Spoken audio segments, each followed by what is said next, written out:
And we are live. Hey everyone, sorry we're late. We started about 20 minutes late, but it's all good. Welcome to episode 29 of Cast the Shadows. Call sign, you back? I just got back. Good. So we're going to open with the Alpha 314 Evocati leaks, and then we'll jump into the ISC that we got this week, because I really like that. Like, the ISC we got this week was full of information. It was nice. But should I show the Evocati leaks on screen? I mean, if you have a link for them, maybe it'd be better just to link it so people can. I'll just put the link to the images on the in the chat. Yeah, it's a good idea. I don't think CIG's been very no, given how often we get in there. Given how often we're getting these leaks, yeah, I mean, they are. Discord icons will disappear shortly. But call sign, have you seen the Evocati leaks? I put the images in the Discord server, I think, the other day. The leaks, no, but I did just start to see the videos popping on YouTube about it. I just haven't watched them. I saw that, who was that? I think Super Mac Brothers was referencing it. Oh, and, yeah, okay, I did see that video where he talks about the leaks, but he doesn't, yeah, I saw that. But I will say, Orson looks good. I do like that. They're clearly going for that Bespin Cloud City type look, and I think they're pulling it off. The one image I did see, just like instantly, on first seeing the image, not even like realizing what they were talking about, I thought we were looking at like a structure that was meant to float on a lake. Like I thought I was looking at a reflection. How like the upper portion is above the water and then there's a water line and then there's like a reflection in the water. It was like my brain just snapped to, oh, I'm looking at something floating in the water. And then it like, a second later I was like, oh no, okay, that's like the machinery underneath the Cloud City part. So I actually kind of like that though. Like that's a good idea or a good analogy, visual analogy, I think, for the floating city. I'm gonna look at that now. I wanna see. Oh yeah, I see a little bit what you mean. Yeah, it does. I'm not seeing it in the images that you posted in ours, but did you post them somewhere else? It's in the main Discord server. I just put them in the chat of the YouTube stream. But oh, okay. I'm gonna just straight up fucking Google the leaks now just to see what you're talking about. Where did you see it? It was like the screen image for one of the YouTubes, but let me see.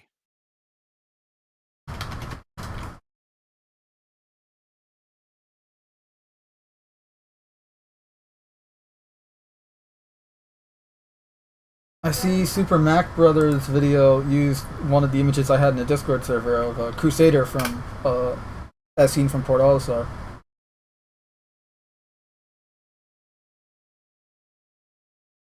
Which, by the way, Crusader, it does look nice.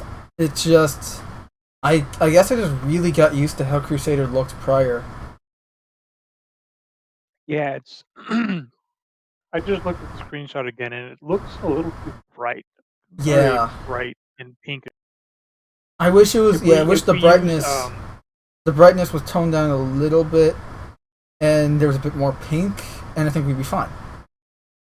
Because they're clearly going for a more active, swirly type gas giant, as opposed to something a bit more akin to Jupiter in the Sol system.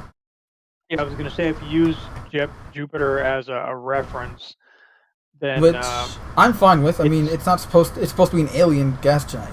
When you're looking at it objectively. The way that the sun is reflecting off the clouds is a lot less bright. Yeah.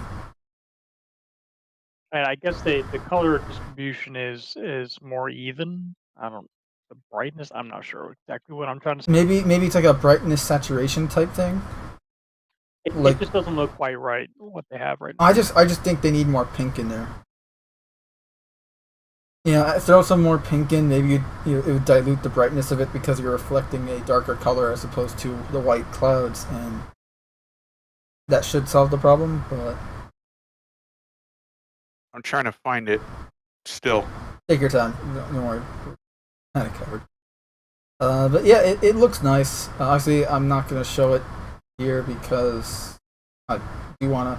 Though I'm not Evocati, and obviously I'm not bound by these the FDA that they not FDA the FDA that they sign, even though they don't care anyways.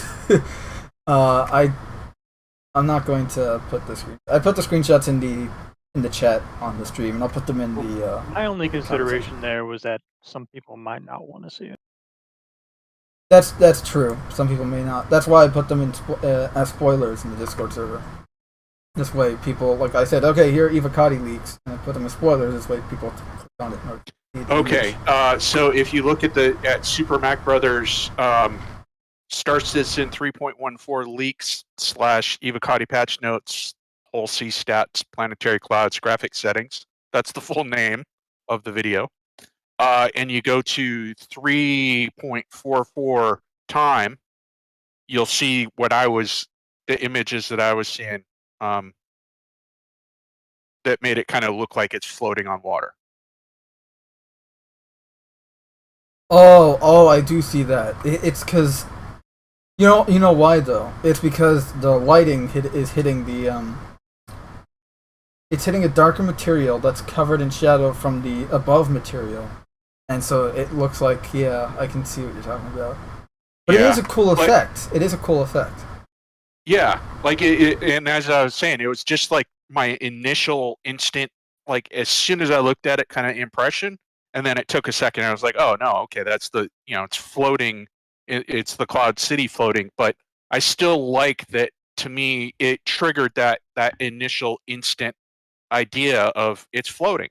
It fools you just for a bit. I was thinking it's floating in water, but no, this is going to be floating in gas. But it's still a good same principle. I guess. Oh, not really, it means that they're doing a good job. I guess is the way I'm trying to put it. Yeah.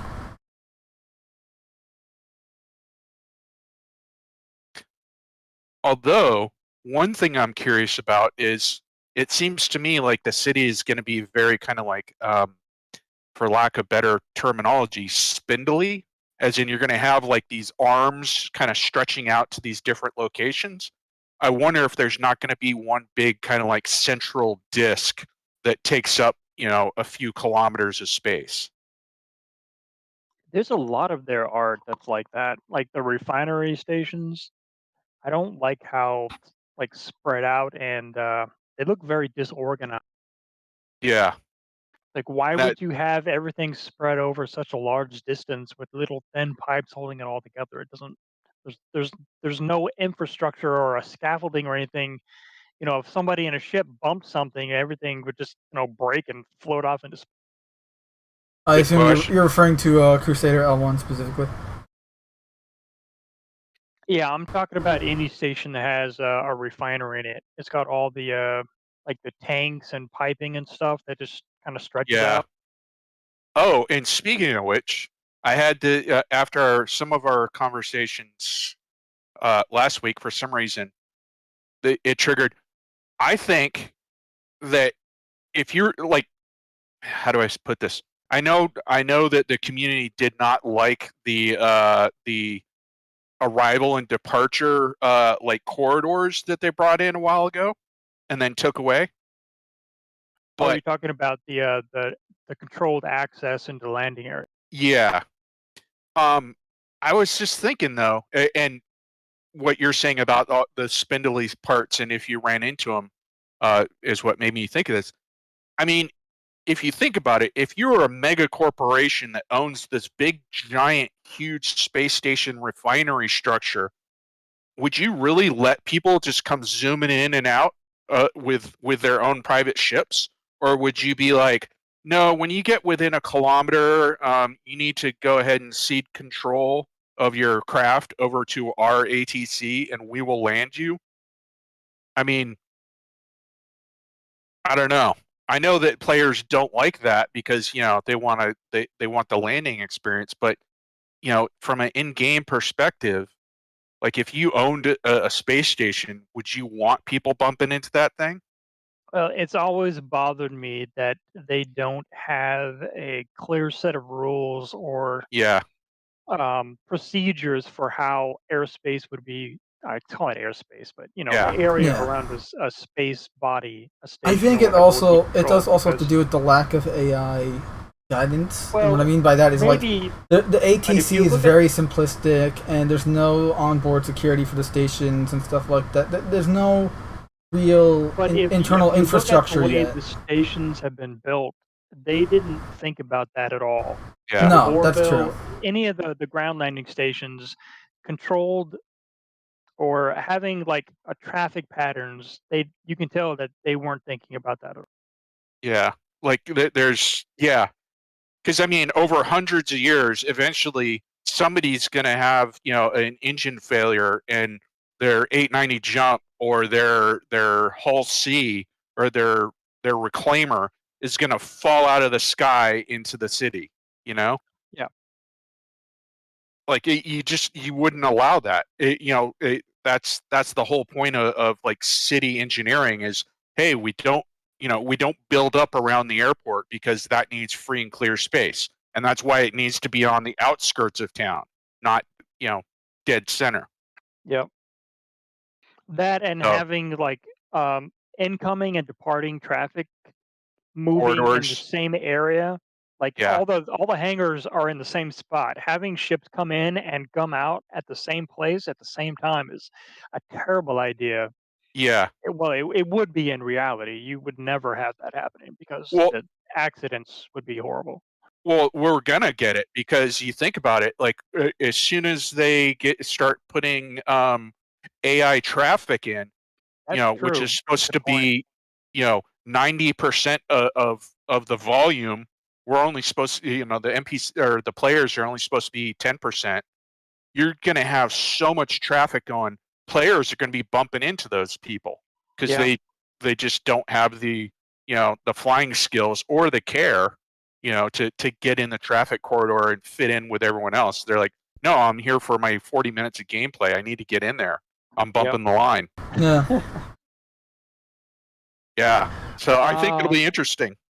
things to look forward to. Well, Yeah. the stations are not they're procedurally assisted in terms of how they're made, aren't they? What do Like you mean in the actual they're construction? modular in terms of how they build them, so that Yes. the procedural system just takes the modules and creates a new station using the modules that the devs have You're created. talking about the truck stops. So yes, those Yeah. are procedurally generated, and then I think an artist probably goes through and looks at it real quick. And Yeah. kind of like fine I tunes doubt things. anything is 100% procedural. They just want No, most of the work nothing to be is. done. They said Yeah. nothing's going to be 100% procedural. They said everything's procedurally assisted, which is why they Yeah. emphasize on that term. But if that's the case, then they can probably just, now that they have stations they can build a lot faster, they can probably just do that if they need to change something. Kind of rearrange Yeah. stations to match the play style and architecture they need for the game in order for it to function. At Actually, peak something I levels. just thought of as well is if you did bring in a good, ATC system that did like take control of all ships and kind of guide them into landing spots, you also then wouldn't need to reconfigure a lot of the current ships that we have out there to give players a better view of how they land because they're not involved in that process anymore. Just some Yep. ideas. I Yeah, well, I ATC needs some work. totally agree with you that in the future you wouldn't be piloting your own ship. It'd be all Tesla AI controlled vehicles when you get close because computers can do it better than a human being ever could. Yeah. But Like, as far as gameplay goes, that would be really boring because Right, yeah. because you would put it to the say station and you it would want just to fly automatically do it yourself, for you. Say you just want to be, I want to blind myself, it's fun, I like it. Type, you're that type of guy that likes to fly your own ship, not to, I don't care about the Well- perfect landing, I enjoy landing myself, type thing. Yeah. Well, I also think it does, those who do it, they are developing their flying skills for when they're out in uncharted areas and need to land. Right, where they I land think in it's the a middle of the good forest. thing.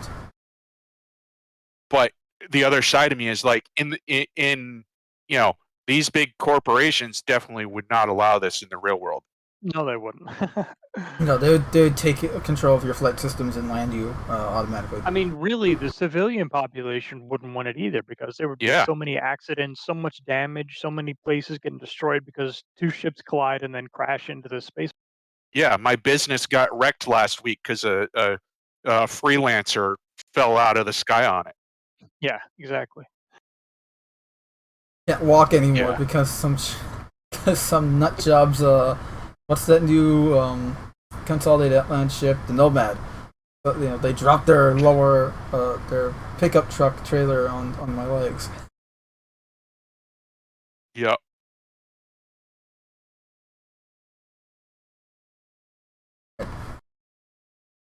Oh, also, we should at least briefly cover Alien Week because I guess that ended now, right? It's over.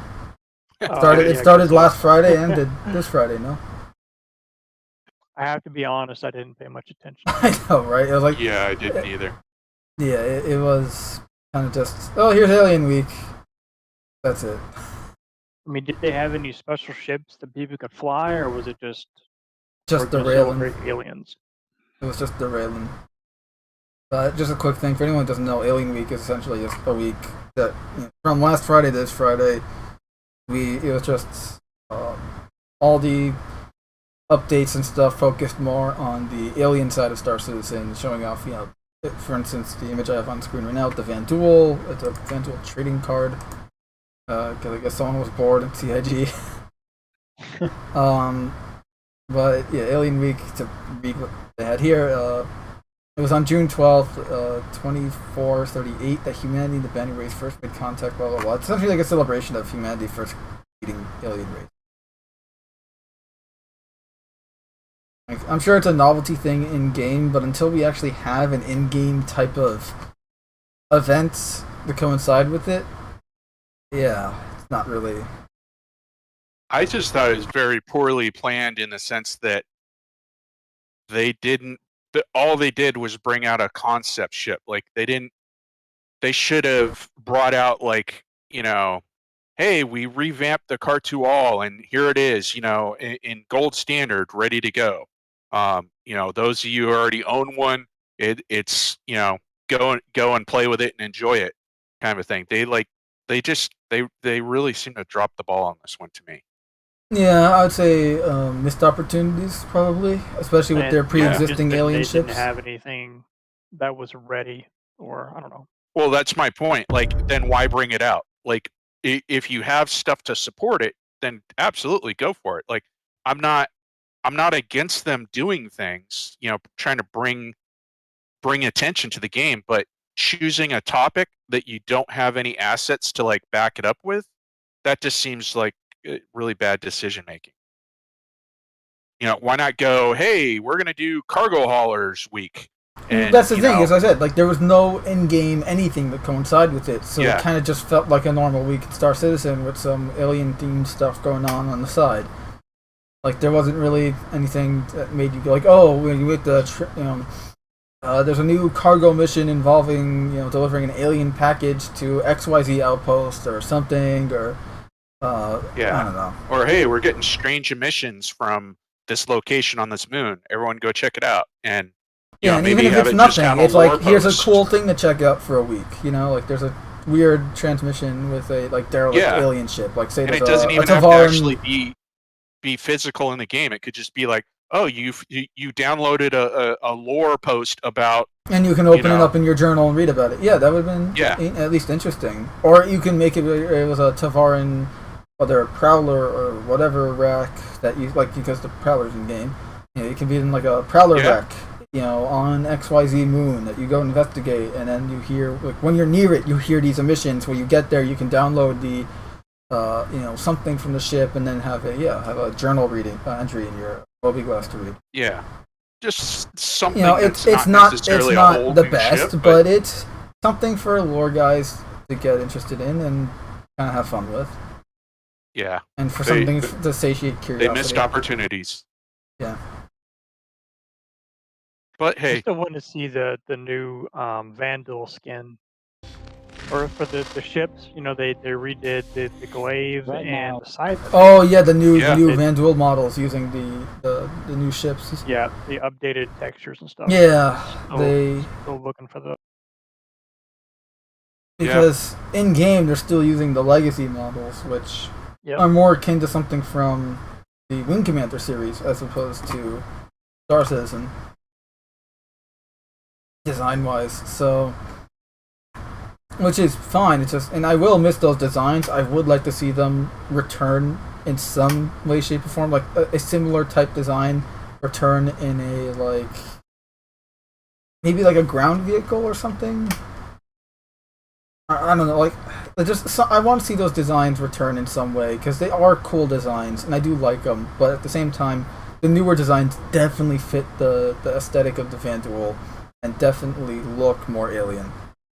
Well, as far as the Vandal ships go, I mean, I think the glaive didn't really get changed that much model wise, but the textures and the materials they're using to uh, put on the ship look so much.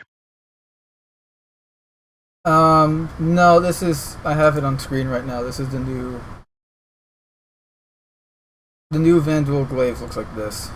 It is very different from the. I mean, the overall shape is the same, but it's more in line with what you see in the blade. to me, it's definitely got much more smoother lines, whereas before it always seemed where it even very has like an almost organic look to it, like at the wingtips here, and this weird like bug eye type cockpit, which is the original Vanduul cockpit. Like even the retrofit ships used to have this, but then they now have a more human compatible cockpit. Well, to me, the original ones always looked more like they were like cobbled together, like right. Mad Max Well, style. that's why I was saying, like, I want to see these designs return in some kind of like ground vehicle or something, or like some new company that makes like cobbled together, like trying to outdo Drake in terms of bare bones ships. Yeah, but I do like this new style that I'm seeing on your screen. Like, it definitely it looks more alien. It's more fitting of what we've seen of the Vanduul.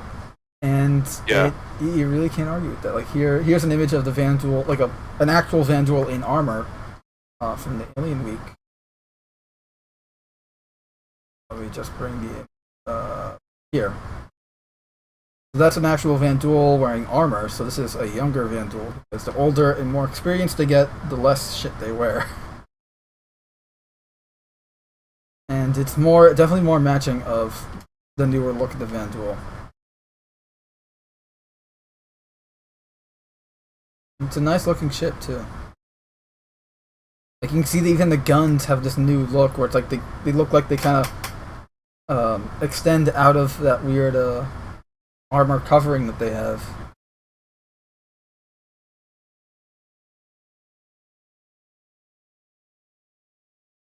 Yeah, also, I think they've just put a lot of the Vanduul stuff under wraps just because of Squadron. Yeah, obviously. Yeah, probably. Along with probably other stuff too, but I do like being surprised, or at least being able to experience things that I didn't expect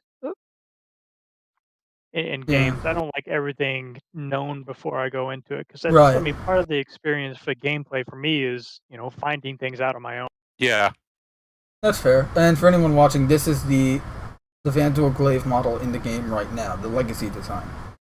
The old, new. Old, new. Old. It's a cool design, but yeah, it definitely looks cobbled together. I can definitely see this still fitting in Star Citizen, just not as an alien ship. Maybe like a human recreation, like not a recreation, like a human inspired, like a alien inspired human design that's like supposed to like, oh, it looks like it, but it's not type thing. Maybe we're gonna get the Reavers, and that'll be their ship.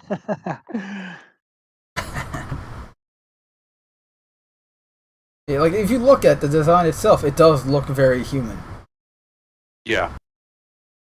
But that's kind of part of the charm, like everything exposed, wires and framework, the guns themselves. Like that's part of what makes it look cool. But at the same time, it also makes it look very human compared to this.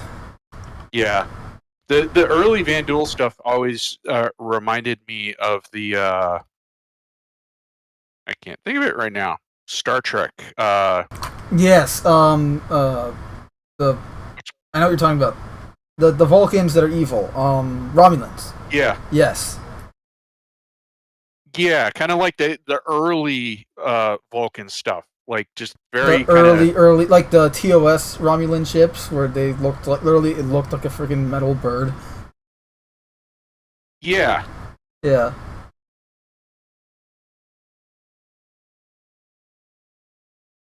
Maybe I won't lie, even I was some of thinking the same thing, so I won't lie. maybe even some of the early Klingon stuff too, a little bit.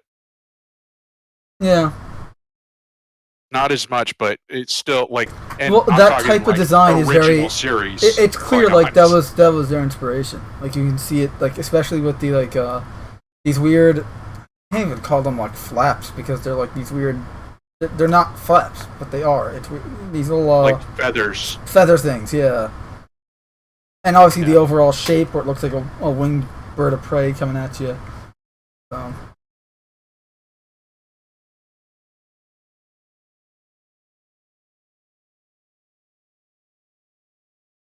Shall we move on to Actually, Inside I was Star just Citizen? thinking, like, what does Drake actually have that's just a really like super utility one man, just A to B transport, other than the I don't think they Cutlass? have any single. They Yeah. do. Cutlass The is the, Buccaneer. like, Buccaneer. multi Yeah. cruise ship. Because the only No, thing they smaller than make the the Cutlass Buccaneer. is the. So Oh, Yeah, do but- they Buccaneer? the Buccaneer is a is a single-seater transport. fighter craft with a shit ton of guns and giant engines, but like no armor and very. Yeah, I'm weak surprised shielding. they It's don't not a have. freighter. I'm surprised they just don't have like a I need to get from one refueling station back to Hurston. Just I need to hop in something and go, kind of like beater vehicle. That could be something that would be interesting. So like a Pisces type vehicle. Yeah, like a quick runabout. Get Yeah. there and Like a Pisces Argo type style vehicle where it's like just Yeah. a shuttle. It's not really Yeah, not it's meant for completely combat, bare it's just bones, stripped utility down. specific, It's got yeah. a drive, it's got a windshield, and it's got a gas pedal. So yeah, that sounds exactly like an Argo or a Pisces. I love those types of ships, so I'm totally fine with that. Like having more from various Yeah. manufacturers because the Pisces obviously is bigger than the Argo. So imagine if we got like say Anvil makes the Pisces. Say Drake made one where it's bigger than the Pisces, but it's still in the same size categories. Like it's a bigger interior. But Yeah, see, I was thinking it's- even smaller because, like, that to me, the Pisces and the Cutlass are kind of like almost comparable. I know there's a size difference, but in general, in like, terms of purpose and you use, get the Pisces because you're going to throw some junk in the back. You get the Cutlass because you're going to throw some junk in the back. What I'm thinking is something that's more like literally, just like, hey, Bob, I need you to come over here right now. Okay, hold on a sec. And you so ju- you quite go literally jump an on your Argo with a moped, quantum go, drive. kind of a thing. So Like, an not Argo, even. an Argo with a quantum drive, pretty much. Yeah, not even an Argo. Like, Well, the 'cause to transport me, an model. Argo still implies cargo. Like, I'm Okay, thinking so this thing 85X is literally just a point A to point B. You're not even trying to, like, maybe one SKU, for like a bag that you're carrying, kind of a thing. But just So super, how about an 85X with a cargo hold? yeah, or even like just a beefed up Dragonfly. that'd be interesting. Yeah. Actually, that would be really interesting. Like a Dragonfly that was fully enclosed, a little bit bigger, and had a quantum drive. Yeah. And still gave you just that one or two SKU of storage. Maybe not, maybe even only half a SKU. Like enough to take hey, you just got a call that they want to hire you over at the fuel station. You need to bring your EVA suit and your personal items along with you. And that's it. Like, that's all it could carry.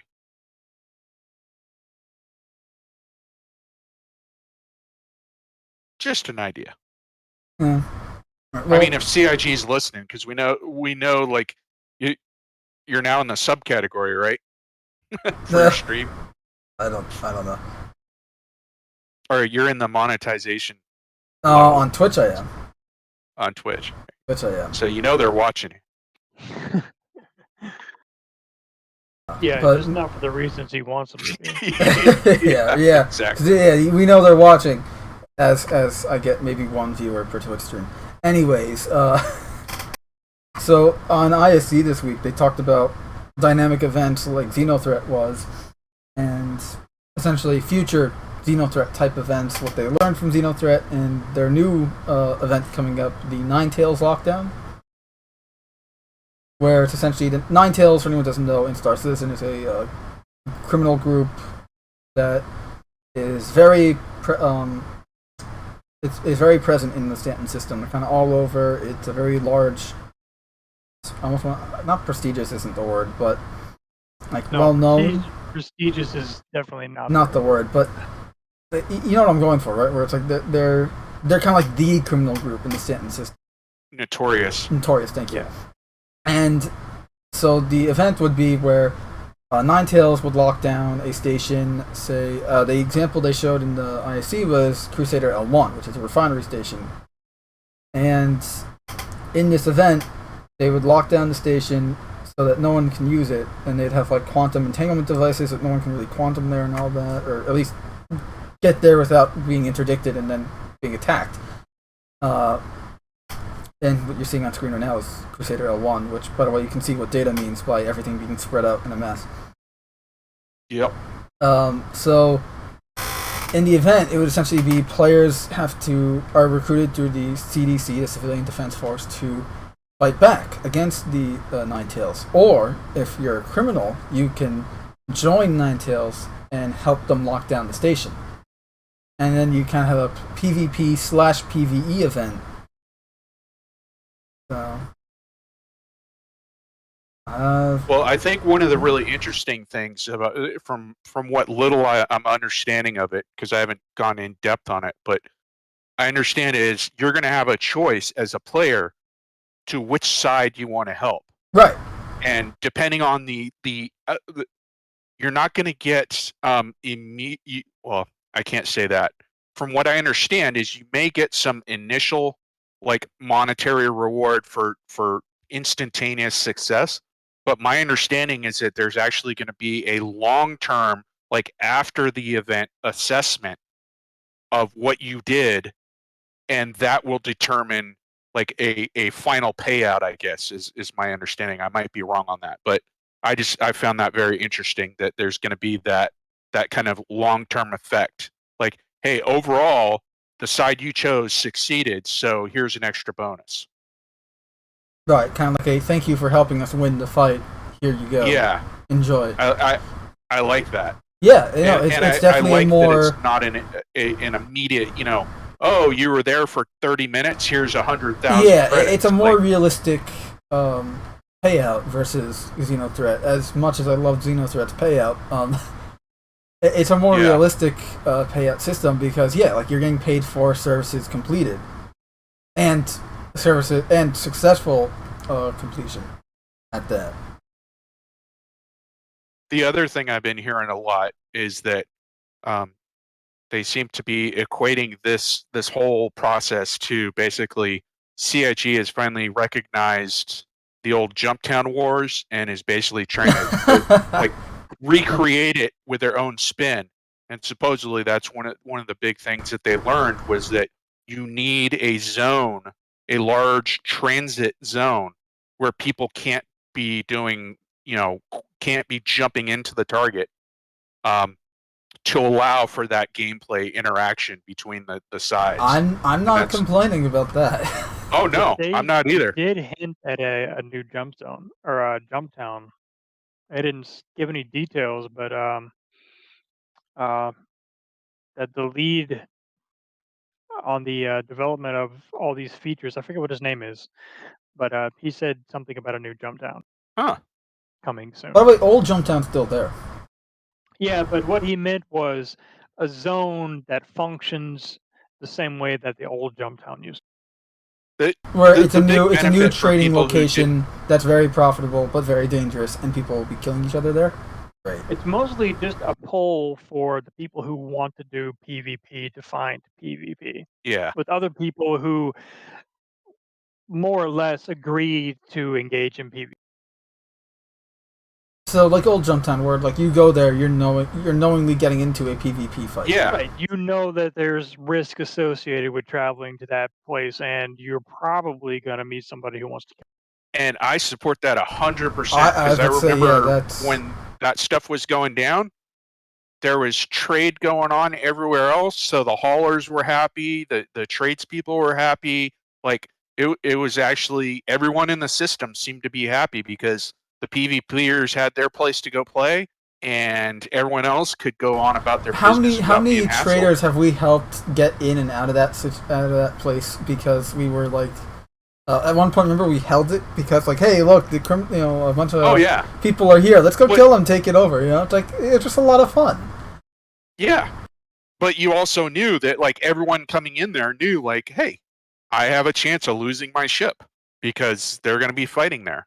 You know, right? And then that's why they would ask people to act as security and support craft for them going in. Like, okay, I'm going to need help getting in here. You guys want to join me? And kind of how it all started. Yep. They also talked about the new, and I have it on screen right now. They talked about the new directional dust pickup when you're flying on planetary surface. Oh yeah, so I'm really looking forward to that. Which looked really cool. Like it's such a small detail, just freaking like the dust picking up when you're landing, but it's based on the direction of your thrusters. So if you're using your aft thrusters and going full force on them, the dust is gonna pick up and be expelled in that direction. But how does it know which direction to go if we don't have compasses? Sorry, that. Yep. No, that is an existing problem. We do need freaking compasses. Obviously, once you're off-world, they're going to be useless, but when you're on a surface of any moon or planet, it would be nice to have a freaking compass. Well, I mean, think about it. Like, you're in game right now, and if you're not looking the same way as your friend who's, 5 meters away from you, and you say, hey, look to your right, you have to know, like, is he facing the same direction as you? In which case, you have to know works. your right and his right and which right that off, is. Yeah. And you're trying to describe what you're seeing behind you. It's like it's just a total mess. Whereas if you had a compass to say, hey, look southwest or something, and there you go. Look at 340. Like you don't even need to have. You don't have to reference it as like north, south, east, west for every planet. Just give me a numerical compass. Yeah, I would love something like the ODST HUD from Halo 3 ODST, where you have that, like it's a that digital numerical compass on your HUD where it does have north, south, east, and west on it, but it also has numbers, so you can actually do exactly that, and you get the best of both worlds. Yeah. Well, I'm just thinking like what system would work best on like every kind of possible moon or planet you might discover, or even like on an asteroid. Honestly, I think that system might work best because you get best of both worlds. You get a traditional north compass if you don't in terms have of. What's north if you don't have a magnetic core? Exactly. North is based. Well, that's why you get the numerical. Right. So here's I didn't mean to sidetrack us, but here's my That's idea. fine. I think that for gameplay purposes, you tie the lore into whoever discovered that planetary system and did the first initial survey, made a determination, just however they decided it back in that time, made a determination by looking at the sun and all the different planets and moons around it and said, this way's up, this way's down. And it was marked in your star charts that this is up, this is down. And from there on, all you would have to do for game mechanic wise is whatever the rotationary rotation of the planet is, when you get within that thing's gravitational effect, your compass automatically adjusts to Right. whatever that planetary rotation is, and all it's doing is just saying, here's 360 degrees. You are currently facing, 90 degrees. And that might change with each planet that you go to, but it's just part of the star chart system. That's You know what? how I would do it. You have for inspired me. gaming I'm going games. to draw out a HUD design and then see it. Yeah. No, I'm serious. I want to do this and see what they think. Well, this is something that I've been talking about for literally yeah, years. you and I have been talking about this, this? since Where back is in this? 2016. Yeah. And I finally heard a few YouTubers going, "Yeah, it'd be nice if we had a compass." I'm like, jumping up and down, like, "Hell yeah! Shit, it would be nice." CIG, listen to this. Also, just getting back to the Xenothreat thing, I forgot to mention, Xenothreat was initially, it was in phases. So you had phase 1 was the announcement, which was this cool in-universe video from the Xenothreat. Xenothreat was a terrorist, xenophobic terrorist group called Xenothreat. And they released this video to, transmitting it to all systems or whatever, saying, people of Stanton, we're here to make your life a little bit worse by attacking you because you guys sided with aliens. And then phase 2 was the cargo delivery mission where you go to the wrecks to essentially salvage the cargo from the wrecks, put them on your ship, deliver them to the INS Jericho station so that they can then be used to repair the Javelin that was docked there. And then phase 3 was just an Idris battle, which I have to say was it wasn't boring because they had an Idris battle at the end of phase 2, like every time you finished the missions, between cargo runs, you'd have a Javelin try to attack the dock to Idris. To me, it was very much just a tech demo dressed up as a mission. But the phase 3 thing I had a problem with because it ended. It was literally 5 minutes and it was done. Like literally, I've had it where you spawn in, you get the mission. Like, okay, the mission just started. Let's go, and you take like 5 minutes to get onto a hammerhead to get out and deploy. Mission's already over. You didn't even get there yet. I legit had this happen. It just ended so quickly. Everyone just like, you have 7 people out there with retaliators immediately just KOing the Idris, no problem. And the other thing was that they actually ended the whole Xenothreat. Like phase 3 only lasted, I think it was 4 days. There's whole groups of people who didn't go the full 7. So there was mass amounts of people who didn't get to play it because hey, it ended on Thursday and I don't get to play until Saturday. Exactly. Yeah, that you're actually right there. Yeah, it ended on a Thursday, and it was. Yeah, Phase 2 was really fun. fun. Phase 2 was really fun. For anyone who has no idea what we're talking about, we actually live streamed the event live here. Back in February? But Phase 2 was really fun. Phase 3 was just very short, and it was very simple, basic. The way they paid you for that mission, very frustrating. Though. The way they paid you for Phase 3 was not very fun. Where it's like you were paid per damage done to the Idris. So if you did very little damage, you got very little payout. So compared to if you didn't have a retaliator, you didn't make a lot of money. And then it was just boring, unfortunately, just because you had all these people essentially just KOing Idrises with retaliators. One of the things I heard about this newest one coming up is that I think is a good idea is they're saying if you accidentally shoot somebody, yes, the new friendly fire system. It'll provided you don't continue to shoot, and it's you're making an actual mistake, you might show up as a with a red indicator, to who you shot at. But that supposedly is going to deteriorate with time, so that you have the chance of actually going, "Hey, my bad." And if you don't do anything, worse for the rest of your mission, you won't be counted as a criminal act. And for anyone who doesn't know how it works right now, if I were to say, the three of us are flying in a formation or something, and I, for kicks, shoot Data, for him, I will turn red, because I shot at him. And get a crime stat instantly. Sometimes yes, sometimes no, but I will, regardless, I'll be red, and that will not fade away until we leave the server or I die or something. Or at the very least get into a new ship.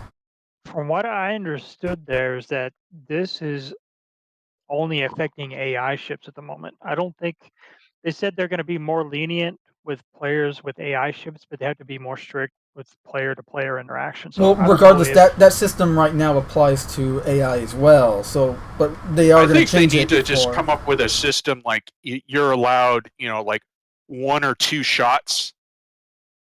If if a third shot is registered as having come from you within, say, a certain time limit, then yeah, you are in a criminal status. But if it's only like 1 or 2 shots, because you think about it, like you're in a dogfight and you're aiming at somebody, and there's going to be, 10 other players who are all in the same furball with you. Some of your shots are gonna go past your target, and you've got people who are flying around you as well. They're gonna take hits. So you need something that says, "Hey, that was not an intentional shot." Right. And without like AIing it, to me, that would be the easiest way. Is like, hey, you've got like a 30-second window, and if you only register 1 or maybe two actual like bullet hits on somebody who's not the target, then you're still okay. But if you register 3 in a row in that 30 seconds, then hey, you know what? We consider you to be 30 intentionally trying to seconds, shoot it. maybe not, because like you might actually, if you're I'm using just like a picking ballistic time Gatling. zone, but Okay, yeah. You I was saying, understand what I'm. yeah, I do. I was saying like specifically 30 seconds, because say you're using a ballistic Gatling, you're gonna hit them like 5 times in 30 seconds, Right. in 2 honestly, seconds. I wish they would get rid of the automatic reporting altogether and just leave it up to the players. If someone Yes, but they shoots do you, have to have that well, HUD thing where But like then it pops up on your HUD. They need to make that more prominent. organizations and groups are going to take advantage of that if you do that. how would it be any different by giving the player the decision or Because the choice to they go, report it hey, or you not? pissed me off. I'm going to tell my org, and everybody in my org is going to say that That's you gonna were a happen problem. anyways. I don't mean that kind of That's gonna reporting. happen anyways. Like if someone shoots you in game, then on the up at the top, like it does now, it'll say someone just fired at you. Do you want to report this out? Gotcha. Okay. It's not like Also, you just get people to go on a forum and say, "Hey, this guy did such and such." It'd be Yeah. more the game notices that somebody attacked your ship, but you have the option to report that interaction. yeah, I Yeah. think that would be a better system. Also, to Hillam29, the chat says one way they can fix that problem regarding the Phase 3 mission is if this was, he says, if this was set on a mission to which you can choose when you start it and end it, it could work better. But the problem with that is this isn't a single player game, or this is a live universe. Like it's it's an MMO, for lack of a better term. It's Yeah, it's going to be ongoing, nonstop. And there are missions like that. Obviously the missions you find in your mobiGlas, when you click accept, you started the mission. But for these types of events, the whole reason they're events is because you're not the one starting the mission. It's like it's a live thing happening in the world. You're just part of it. He also says that sounds like it could be fixed up with a better ally system regarding the crime stat thing that we're talking about.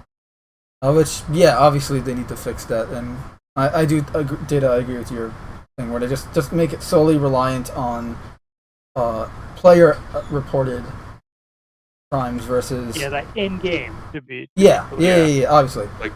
Like okay, like you're playing, I accidentally shoot you in the back, because say you're running to cover and you ran in line of my fire or something. I don't know, and then you get a message on your HUD saying, "Do you want Mandalorian Merc shot you in the back? Would you like to report this crime?" And you click decline. I mean, they already do that. I don't know. They do. It's just it's not. It doesn't always work though. We've tested it. It doesn't always work. But it doesn't work. Yeah, because remember. Data machine, we were messing around with the tonk, and I shot, I think, your cutlass, and boom, I had a crime stat. Yeah, that's the automatic stuff going on. Yeah. I want them to get rid of that. Yeah, I agree. 729 says, accidentally shoot an ally that is going against the same enemy as you.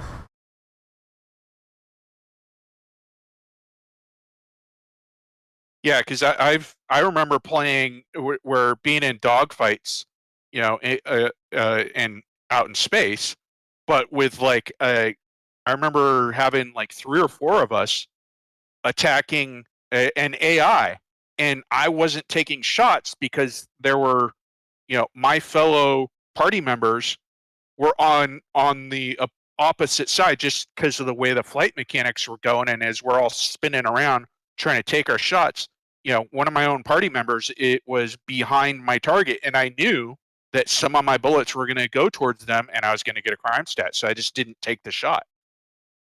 And to me, that's not No, good that's not, gameplay. because then you're afraid to shoot because you're afraid of accidentally hitting your friend, which just because honestly of the crime stat. is realistic to an extent. But yeah, it's not, in terms of a gameplay mechanic, it's not good. Because at the end of the day, yeah, you want, this is a space simulator. You want it to be realistic, but you also want it to be fun. Yeah, that sounds like you're sacrificing fun there. That's like, not how good. To fly and like, hey, don't be 180 degrees apart from each other trying to shoot the same target. That's not smart. Like, I agree with that. People need to learn that, but at the same time, you need to have a better system for, like, oh, I accidentally shot you, buddy, you okay? It's not like all of a sudden, oh, great, now you're red for me. Like, sorry, like, no, don't worry about it. It's just the stupid crime stat system. Like that. Yeah. Anywho. But yeah, moving on from the Xenothreat stuff, they showed us some new logos for various companies. One of which was with Eclipse Mutual, which is an insurance company, which I was oddly excited to hear about them talk about this, because it implies that there are going to be different insurance companies that you can go to with obviously varying plans and whatnot. In the game, like, they talked about how many times, because for anyone who doesn't know, was it Death of the Starman, the way the death system works in Star Citizen, you can die a certain number of times, and then after, say you die 5 times, like your character dies 5 times, after which, if you die, depending on how you die, you are then cloned, and you can go to where your past body is and retrieve your gear, and then that's that, right? But if you die in a certain amount of times, it's permadeath. You lost that character. You have to create a new character, and obviously you get all your stuff back because it's being transferred to you via a next of kin type thing. But you are now a new character, and your reputation takes a hit. Like, you're gonna get a little bit of a reputation boost as opposed to starting from scratch, like playing the game, from scratch, never playing before. Like, okay, you're the nephew of your previous character, right? So like, you're this guy's nephew. So I'm gonna cut you some slack here, but you're still not at his level. Like, you still have to build your reputation. Your foot in the door, but that's it. Exactly. So when they talk about the Eclipse Mutual insurance thing, they're talking about like how many times you can clone yourself, and it kind of got me excited. Like, cool. So different insurance companies and plans will talk about like like here on the cards it says like minimal genetic deviance, preferred hospital spawn, plastic surgery is included, stuff like that. So it's like maybe XYZ medical plan will cover robotic limbs, if you lose an arm or something, versus... Well, I mean, think about it this way. Stuff like that. All those ship components, you're going to want to insure those. When you finally trick out your Star Runner with all those premium, quantum drives and weapon systems, those aren't covered on your ship insurance. So right now they are. Like right now it's all like automatic. But yeah, in the future you're going to have to separately insure those as part of your ship. Well, like, you upgrade, when that ship gets destroyed, yeah, you're gonna need insurance on those upgrades. Otherwise, you're just gonna get the stock ship back. Right. So, I mean, and then apply that to just about everything in the game. Your armor set. Like Eclipse Mutual. Oh, you tricked out your armor set. Well, did you insure that? Because otherwise, because in the future, they talked about armor in the past. They talked about, like, in the future, armor will be essentially, in regards to the way you can customize it, very similar to ships, where it's like you can customize the power supply of your armor and the oxygen tanks in your armor, and the different like HUD. Like, because obviously in the future they talked in the past they talked about that future HUD implementations will be very different than what we have now. Actually, more in depth and stuff like that. and that you can probably customize those in a way. So yeah, your armor would be as customized as your ship would be, and your weapons and their your weapons and all of your gear, that isn't consumables, like ammunition and like a flare, stuff like that. Like a gun isn't a consumable. Ammunition, but a gun isn't. So yeah, that all that stuff would have to be insured. Range of features covering I'm gonna let them talk about it because from they the did a number lot of better. times you can be cloned to a robust choice of replacement limbs, and all the way down to preferred hospitals to maybe even waking up in your own hab. And for those who want to know more, be sure you tune in next quarter ahead of Player Healing's scheduled It's release not coming in through Alpha very well. 3.15. Yeah, but we already. I thought I missed something, but we talked about it. Replacement limbs, how many times you can be cloned, where you spawn. When you die, like when you respawn after you die, like whether it's in your own hab. I did mention that, but you can choose whether it's in your own hab what or about life preferred insurance? Hospital. What? That would be a good one. Life insurance, as in, hey, if you die, I'm going to your go. next of kin gets... not No. dying. This is that. I mean, yes, that's a type of life insurance. Yeah, but what I'm talking about is, what if, like, in other words, like life insurance for traveling, as in, hey, I'm going to go over to the Pyro system. If I'm not back in 2 days, I want a contract put out where you have a bounty hunter team come and get me and pull me out. Yeah, that's an interesting idea. Yeah. That could be, yeah. For gameplay. I mean, basically, traveler's insurance is what I should have called it instead of life insurance. Yeah, so like life insurance, so if you die, your next of kin get... That's already part of the Death of a Starman thing. Well, no, I'm just saying, like, in the real world, you can actually buy you're right. protection. Like, right. You can, traveler type insurance. I'm going to Nigeria. I want a bunch of retired SAS to come. It's kind of like I call this number. For anyone to use another video game reference in Cyberpunk 2077, they have, obviously you can't do this for your player, but for your character, but in that world of Cyberpunk, you can they have trauma team. They have trauma team where it's like an insurance policy where this like essentially militarized extract you. Yeah, this militarized medical team will come and extract you from whatever you are and help you out.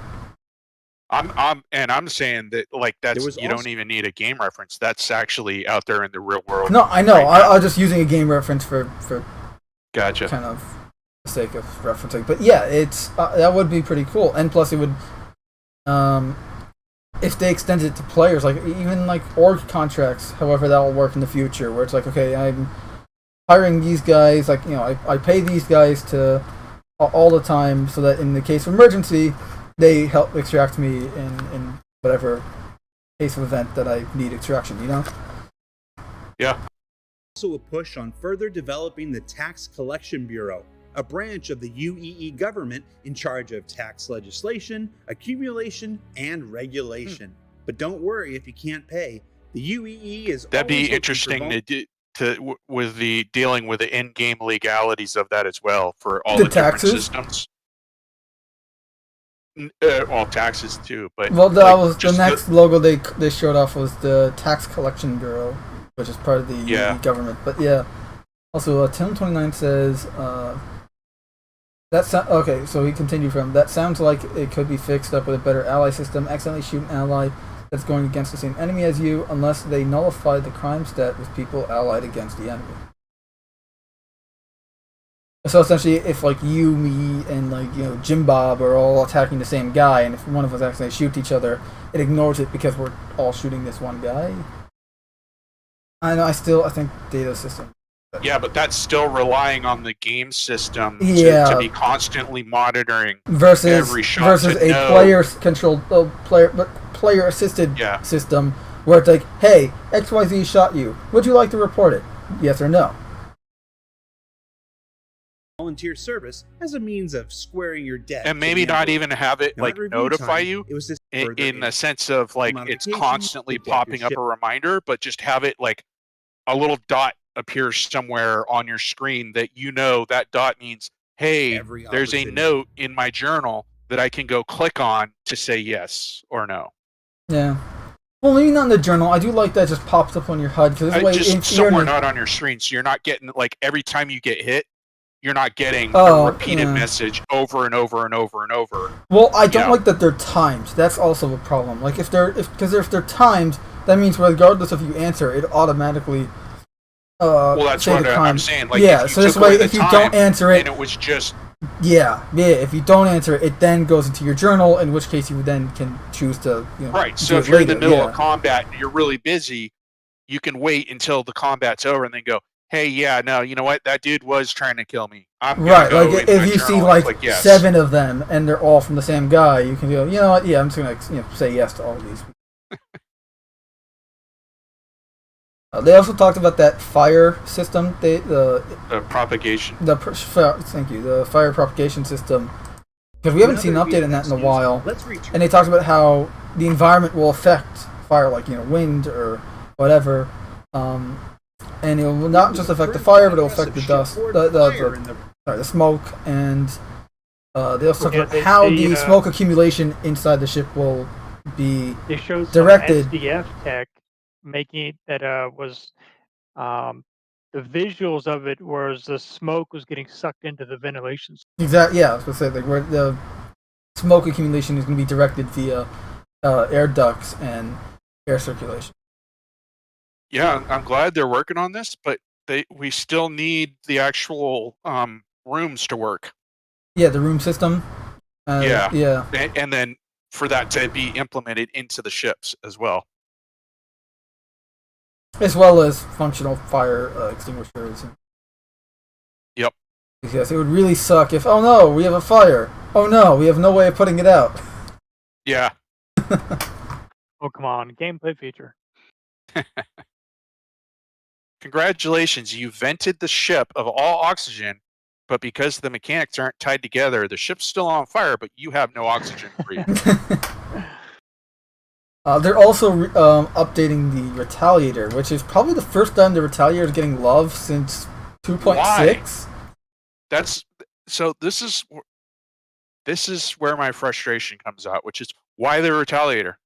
Like, what made them choose this? The Retaliator out of the blue. I think it's still using the old system. Yeah, okay. How metrics on the ship that weren't accurate. But what about like the Terrapin, which you said you were going to be working on over a year ago? Like that was going to be your model test bed for a bunch of your upgrade your remodeling features, but yet that never happened, and still the Terrapin's just sitting there as a dead paperweight. Look, the Terrapin, and I'm just picking the Terrapin as a general one. Like, what to me, it's again why the Retaliator out of all the ships that are out there. You think that's bad? The next update from ISE was some gray box models of the interior of the Redeemer. Yeah. Yeah, I mean, since we don't have behind closed doors information, there's really no way for us to give a good answer to why that ship now instead of a different one. I mean, clearly there's a reason. They have a schedule, and for whatever reason, the Retaliator is the one getting attention right now. So what happened to the Terrapin, which was supposed to be like, you know how the Gladius, it has been used in the past year for all the modularity testing of like creating the storage and all that. That was, they originally said, no, the Terrapin was going to be that test bed. So what happened? Like, what are you doing with a Terrapin then? I mean, it could be a Squadron 42 thing. That's why the the other ship is their golden child, so to speak, because that's it's a Gladius. Because you start Squadron 42 with the Gladius. You are a Gladius pilot alongside Mark Hamill as your wingman. So.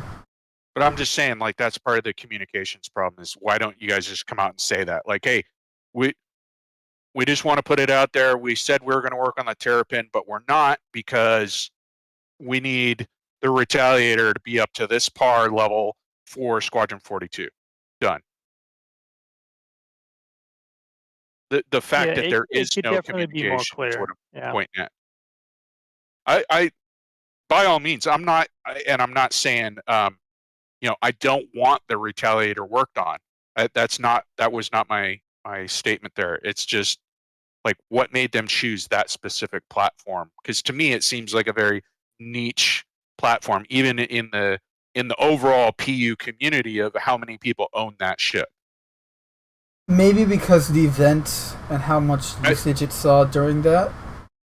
Well, I agree. It probably is a Squadron 42 asset that they want, like up, ready to go. Yeah. And that makes sense. That's another thing too, is Retaliators have been shown in Squadron 42's footage that we have seen to be very prominent. So compared to at least the Terrapin, because we haven't really seen a Terrapin in Squadron 42 footage, where we've seen tons of Retaliators in Squadron 42. So I can understand that, like, it's the bomber in Squadron 42, like I can understand them wanting to kind of polish that off a bit more so it's ready and it matches and everything, the PU and all that. Yeah. We also got like to see them communicate. Yeah, I know they do need to work on the communication, and personally, I would love to see the Terrapin get some love, especially that modularity you and I talked about, where it's like, okay, get rid of that sensor dish, put in a search and rescue type thing where you get rid of that sensor chair and put into the I want bed the pilot cockpit view to be changed, because it's you basically can't land the thing without, because you can't see anything. You need one of those cranks to raise your seat. No, it doesn't do that. Ships that have that same issue. Yeah. No, I'm joking. Like they need to raise the seat. I think that's part of the problem. Like that's just at least that's kind of like here's a simple fix that won't have result in having to redesign the entire cockpit. Just raise the seat, but. Yeah. We also got an update on the Ares Starfighter from Crusader Industries, which is because of the Hercules and Mercury Star Runner and Hercules Starlifter. MSR A10. Yeah, it's Star Citizen to A10, and it's looking really nice. We might actually get it real soon because they said that due to the previous ships and how the design is still similar, they're cranking out the Crusader ships a lot faster. Except for the goddamn Genesis Starliner. We're never going to get that. Yeah. Also, they showed off this new HUD design for a Drake Buccaneer. Can I just say how much I love this HUD? I'm not a fan of that angular centerpiece that they're showing there. The red lines here? Yeah, how they're not like a circle, they're angular. Yeah, that's not great, but I'm talking about like the informational display of the HUD itself. Yeah. Like the angled lines on the upper left and right corners here, kind of showing you that directional view. You have the elevation markers here on the above and below the crosshairs. Vertically, horizontally. Oh, hey, look, there's a directional compass. Imagine that. Exactly. And I love this HUD. I actually like the green and red mix of color here, because if you look at the Drake logo is actually red and black and white. So I do like the use of, here's that green that we're all used to from Drake HUDs, but with some red thrown in there. It does kind of mix it up and make it a bit more easier to read. I think they need to allow us to set what customize the color of the HUD. Yeah, agreed. And I want it to be a binary color system. Well, not only that, but especially in today's, everybody's a 10th place winner special society. What about, why aren't we catering to the colorblind who can't see the difference between the red and the green? Yeah. Like, are you saying they can't fly Drake? Yeah, and that's also why I want a binary color system this way, because right now the HUDs are all one color. Yeah. Whereas what I like about they this change from ship to ship. Right. No, I meant each ship has a different color. Yes, but the HUD, when you're flying a ship, that ship's HUD is all one color, including number readouts. What I like about this is that the number readouts, like essentially the variables on the HUD, are a different color to that of the stationary elements, and I like that. It's easier to read. It's a better display of information. I'd like to be able to have 3 settings in the ship for HUD. one would be like max brightness, one would be so like you're allowed to go in and color either. Hold on. Okay, so let me rephrase this. Yes. I Yeah, think put this back on the that screen. each ship needs to have two different configurables, but those two different configurables need to have three variations. So one would be brightnesses, so you can configure how bright you want things. So you should be able to set a low setting for when you're out in like deep space blackness, and you don't need neon light shining in your face. But then also have like a medium setting and a high setting. The other variable would be colors. You have three different settings of colors that you can essentially go in there and create whatever color scheme you want for each little piece of information. Oh, so like having like that color like that color palette. I know what you're talking about. Yeah, that would be nice. But then the reason that you have three of those is so that when you go in, let's say you do a background color for the HUD color itself, and then the readout color. Well, I'm saying just be able to go in there and change. Like, in other words, everything you're showing on the screen right now, let's say I can go in and I can configure every color that you're seeing, every little piece of information. I can make that whatever color I want. But then when I'm finally done and I got it the way I want it, I save that as setting, bright. So similar to keybinds. Right. But the whole reason, what I'm trying to get to, the whole reason for doing this is that I find that you're constantly running into different environments where the HUD completely washes out because of the background color. Right, which is a problem a lot with lighter color HUDs, in my opinion. I want to create not just I don't want to just have a brightness level, but I also want to create a actual HUD layout, kind of like, hey, here's a dark mode, here's a green mode, and here's my blue mode. So this way you press like numpad 3 to bring up dark mode for when you're in those darker lit environments. Right. Numpad 1 to bring up the light mode. Yeah, that would be really useful, actually. So this way you can switch from, say, what's on screen for, say, light mode, like, and then you have dark mode over here. What's the yellow moon right now? Ariel? Yeah, oh my god, you can't see anything on it. Yeah, imagine Aberdeen the screen you're looking Aberdeen at right now. Yeah. You have all this tricked out red and orange and yellow. You're not going to be able to read any of that, especially if the sun is, shining at you too. So like say here's your dark mode, here's your like kind of default, and then here's your light mode, right? Yeah. Or vice versa. Like that was the light mode. This is your dark mode, and then this one's still your like default. Like I would love that, especially if it's something that you can custom keybind. So you press a button and then it just changes the color on the fly on your HUD. Yep. Yeah, that would be something that I think we actually need, especially if they're going to be because we have no idea what other planetary systems are going to be like. No, actually, especially considering how at least Ariel and Aberdeen, want Ariel being like this orange, super bright orange, and Aberdeen being this yellow, soup-like color. The atmospheres are super hard to see your HUD in, just because it's so bright and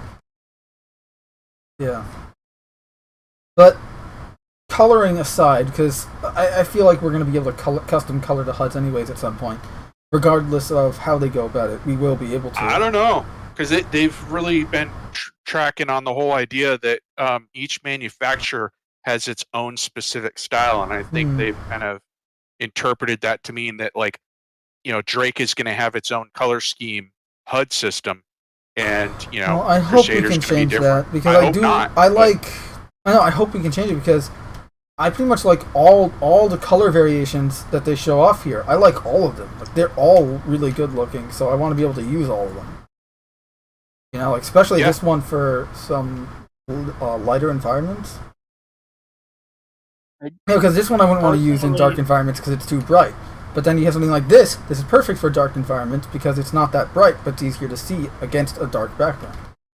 Personally, I wouldn't get your hopes up for being able to change much of the colors on the HUD because, like Callsign said, they're designing each HUD specifically to manufacture.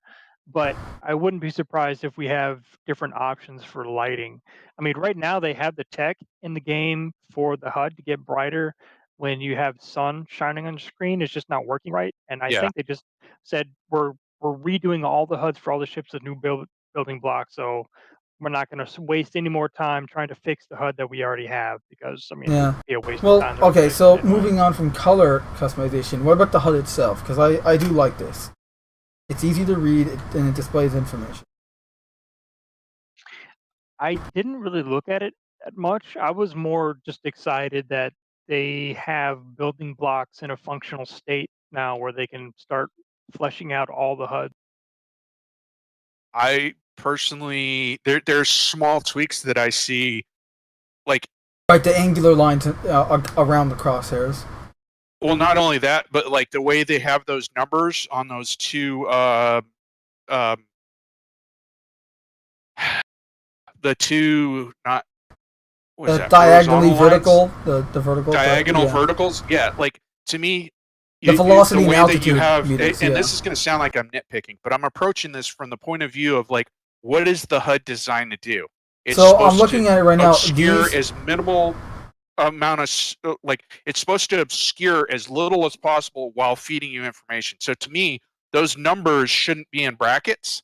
They should actually just be little, like, they should be moved over almost on top of that line. So they're actually just running up and down that line, and there's a just where they are on that line is telling you how far up and down that scale is, and it's feeding you what the information is. But they're not inboard taking up your view. If yeah, that the makes sense. left one is velocity and the right one is altitude. Right. I But do to like the me, placements of them. I don't it's like those little maybe things it's- like they're obstructing too much by sticking out as far as they are. Maybe if they were, nice. it might work if they were on the other side. Like instead of inside the lines, they were outside. You know what I mean? Like they were on the left side and on the for Why not velocity just the put right them side. on the line and they move up and down that line? Probably because this one, at least I can see what they're going for here. They're trying to be a bit more precise with the lines showing. I don't know. I'd have to see. I'd have to see it. You know. You see what the scale, like that number 12 that's on the right hand side. Just move that 12 over to where that tick mark is. So it actually moves up and down that slide. If they keep it in the bracket, that could work, I think. Just because then it's too messy. Because remember, you got to approach this from the point of view of you're not trying to make something that looks cool. You're trying to make something that's functional. Right, but you want it to also be easy to read while also easy to see what you're doing. So right. I think, if you if it's along that line off, and it's just like, it makes a little, I'll put it along that line, but keep it in brackets. Maybe not as widespread brackets, like you see, like, looks like you can put another 12 between the 12 and the bracket. Close it a bit. But, put it along that line, that could work. And just have the number actually move up and down, and that, so you're getting a numerical reference, and you're getting a scale reference of where that number is on the scale of how much you have to play with. Yeah. Also, so it's feeding you on the all top, kinds of information at a minimal visual use. Right. Also on the top, you can see your IR, CS, and EM signatures here. Yeah. Kind of displayed in as a little meter there. I like that. It's because that's information you have to look at. Yeah, because those are informations. Those are displays that you have to look at your MFDs to get normally right now, and I like that they're just right there on your face. Perfect. Because they're very small, and they're a little faded out, so they're not prominent. But for those that need to look at it, you can easily see. Oh, they're right there. Yeah. And to me, those two bars that are both to the left and the right center screen, again, same thing. That's taken up a lot of very, very, very prime real estate where those are located. I personally wouldn't have info there. I would maybe drop it down. Let's see. You got thruster all the way on the left is thruster. I'm trying to. Yeah. I don't know what that is. Okay. So on the right is fuel, hydrogen and quantum fuel. So maybe make those. You have a really bad track record when it comes to making intelligent decisions from a pilot perspective. Yes. They're the people who put these together seem to be more about like, doesn't this look cool versus I didn't actually go and fly with it and try and do combat. It's To me, one of the few things about the company that really irritate me. yeah. What I would do is I would actually take all those bar graphs and turn them into vertical on the very outside edges and still provide you that I was information. about to say, yeah, because that would work a lot better. Like, especially, yeah, because this way it box in the HUD and then you're still free. Because, yeah, or at the very least, just lower them to so this way they're right above the coupled and ESP kind of on and off switches here on the bottom of the HUD. Yep. This way they're still out of the way, but you can easily read them. Moving on, they also covered the inventory and loot stuff. Killed that horse. What? The whole topic. Yeah, it got beat. Sorry, people who are listening. I get very obsessive about little detail stuff like that. No, you're not alone. So do I. It's just I want a realistic HUD that is also a cool sci-fi HUD, but again, realistic enough that I can use it and still fly properly. Like I said before, Data was the one who actually said it a while back ago, and I really agree with it. Is I'd like a game that starts out based in real-world physics and then adjusts for gameplay instead of being designed to be really cool and gameplay with just a little bit of physics.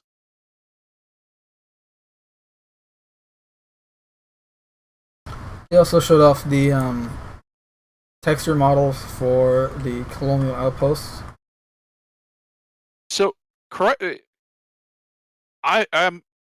I started out thinking that these were all going to be homes that we were going to be able to play with, but apparently that's not the case. I think these are all really have NPC. No fucking clue what the purpose of them are. Last I heard was these are all for NPC homes in other systems. And right now they're saying all we're going to get are basically like the outposts that we have, like Jumptown, the little square box on stilts. I mean, in the future, maybe we'll be able to use these, but right now, the main thing is just to have, well, from what I understand or what I think, is that they're to add flavor to surfaces. So right now, there's just a whole bunch of empty stuff, except for the few buildings or aid stations that a company owns. So these are. So these are going to be more like player homes, something to kind of make the universe a bit more lived in. Like NPC homes. Yeah. Sorry, I said player homes, didn't I? More life to the surface. Yeah, and I'm all for that. It's something that well I put. want the opportunity for the players to own them. Maybe, and I'm sure they probably will. That's long term, but at the same time, it's like they keep showing us this, and if we can't utilize it, then why keep showing it? Yeah. But I will say this, it does make the universe feel a bit more lived in. Next we got Grimhex Hospital. I was surprised by that one. I know, I'm like, Grimhex is going to have a hospital? Wow, they're actually going to be a functional station? Well, you got to have somebody who's going to fix up the people from the bar fights. Right. And like gambling gone wrong during the races. Then they showed off, I believe this is supposed to be the Orison Hospital. Is that correct? I don't know.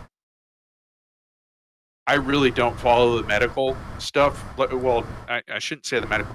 Like the actual medical part of the game is interesting, but I want to know what we can and can't do, and I'm all for the mechanics. But as far as like all this stuff about we're building hospitals, I really haven't been paying attention because to me it's kind of like, yeah, great. Until the gameplay that coincides with it is there, it doesn't matter. Yeah. That one was not happy. But they show some updates on the bar at Orison, which is nice. I just want to know if you can chuck people over the edge. Get drunk, chuck them over the edge. Yeah. Wasn't my fault, officer. Yeah, good luck with that excuse. Hey, it was a bar bet on whether or not he could tightrope walk the railing. He lost. Playing chicken on the railing, he lost. Yep. Totally didn't shove him. I think that covers IST though. A lot of Oh, info. we didn't. I don't want to say it because it sounds really bad. I don't know why they picked this name, but we haven't talked about long distance probing. Why? I'm laughing because you're right, and I'm remembering that I started laughing when I heard them say that as well. And, Yeah, yeah. I watched that. Yeah, the Star Citizen Live long distance probing. Jeez. I think he even Why does your vanity referenced say? that. Why does your vanity plate say probe one? Anyway. Well, I think Lando even referenced that when he was signing off. He's like, and so who's into long distance probing. Yeah. And I'm just like, oh god. So go on about this probing of yours.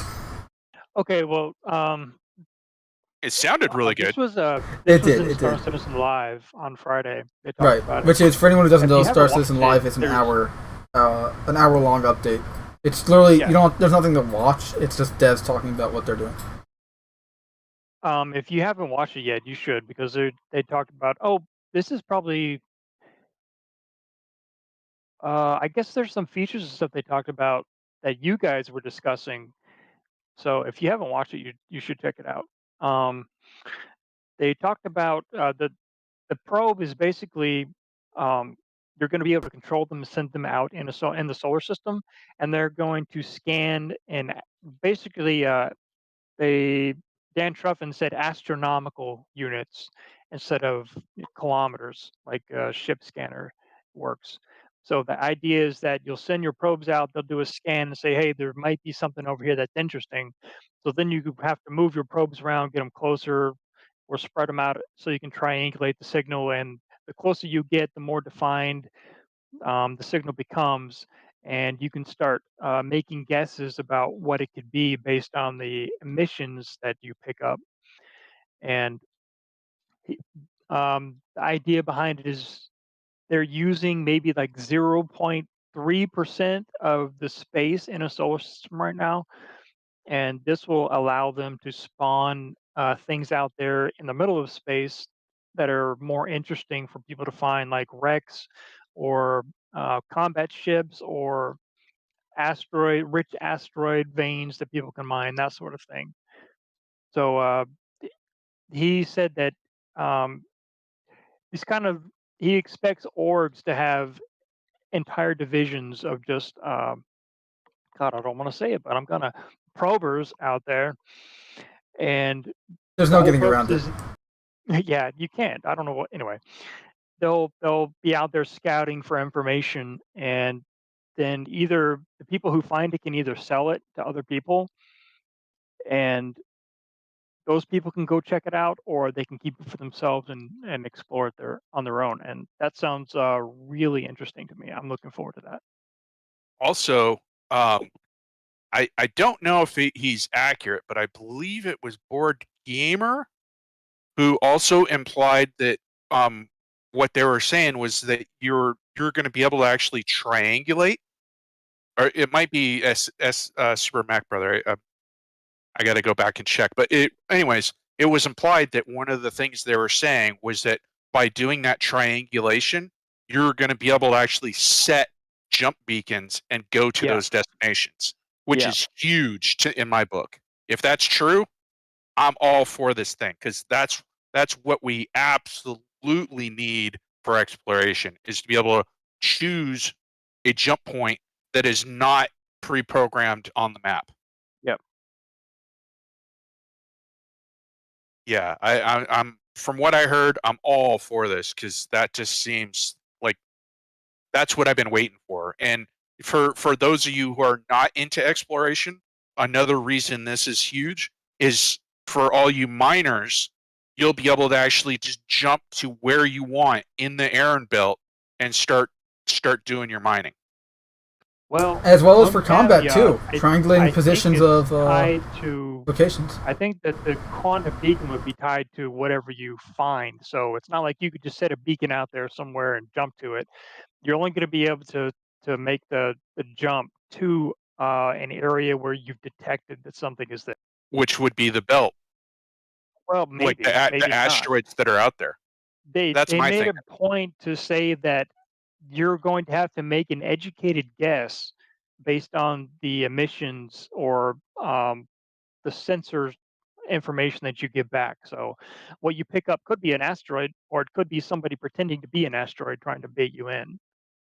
True, but I mean, if I know the general distance that the belt is from wherever I'm at, on the star map, but I don't have a quantum beacon to that spot, then I just launch 3 probes out in that general area, and it says, "Hey, I'm finding a bunch of rocks out here." You go, "Yeah, let's create a beacon," and then you jump in there. At least you're within that ballpark. Whereas right now, you don't. There's no way to get there. That's Yeah. what I'm getting at.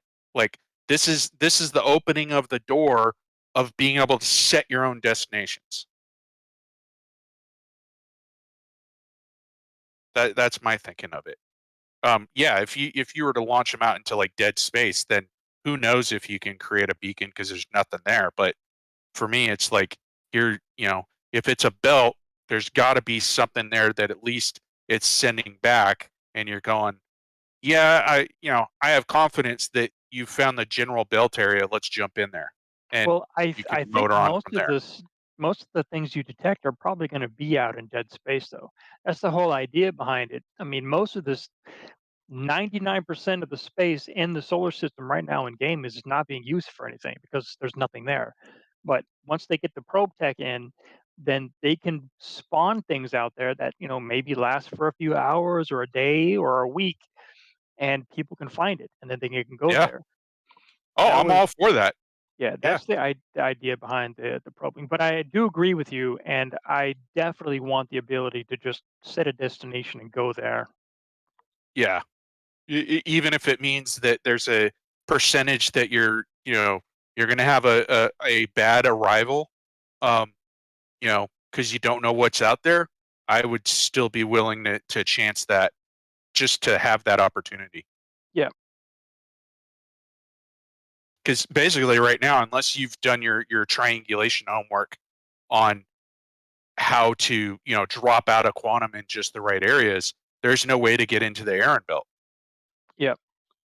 That's true. Unless you have a buddy that's there, and then you just quantum drive off of him. But yeah, that implies exactly. that somebody knows how to get there first. Yeah, at Right. some point somebody has to do it to get there. Right.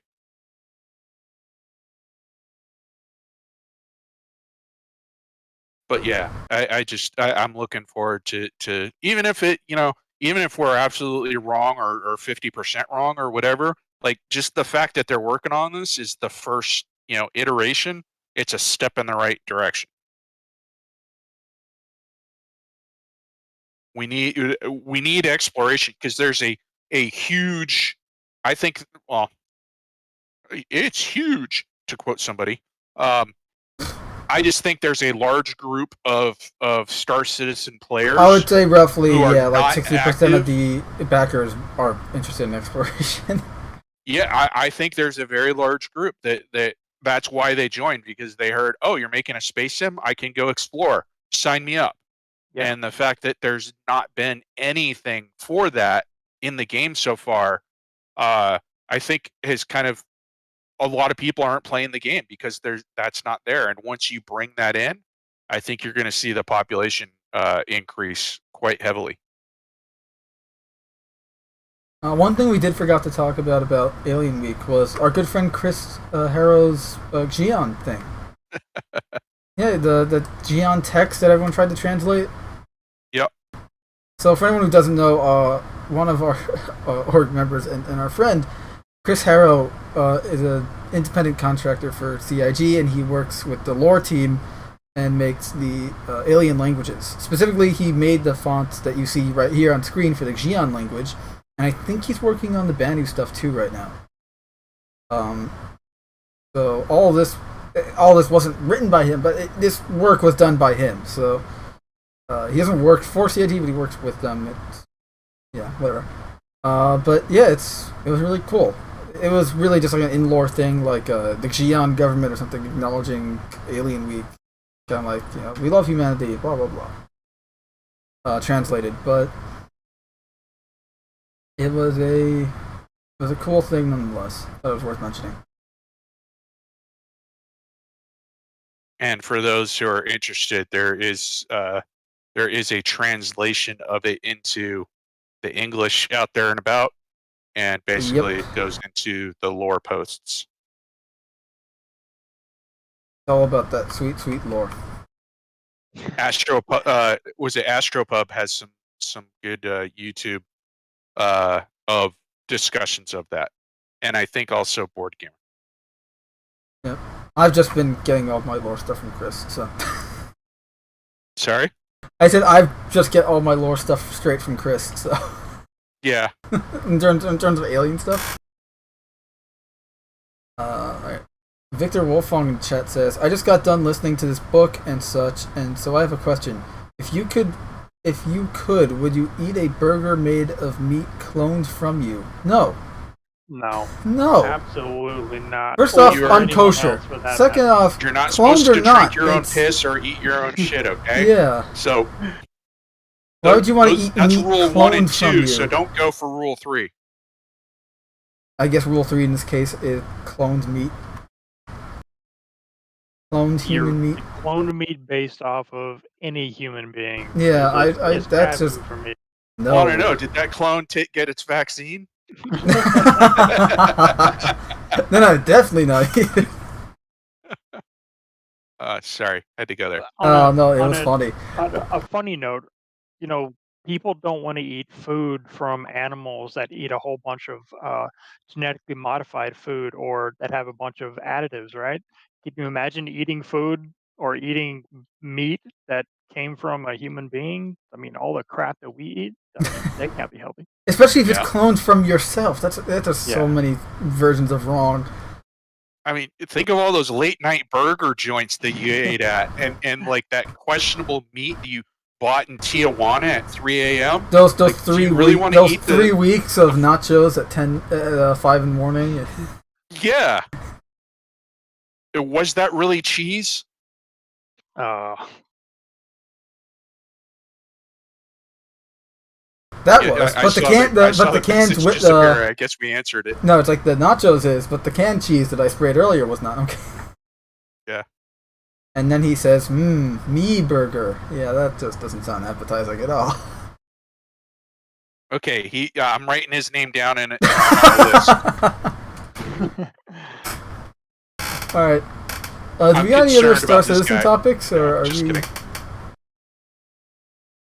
Sorry, what? Do we have any other Star Citizen topics, or is that it?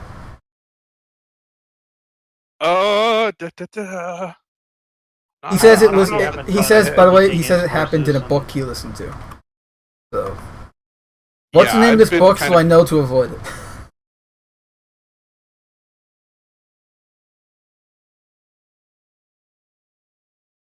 Yeah, I haven't been that active. The guy that wrote The Martin. I assume you mean The Martian. Unless there's a book called The Martin, in which case I have no idea what that is.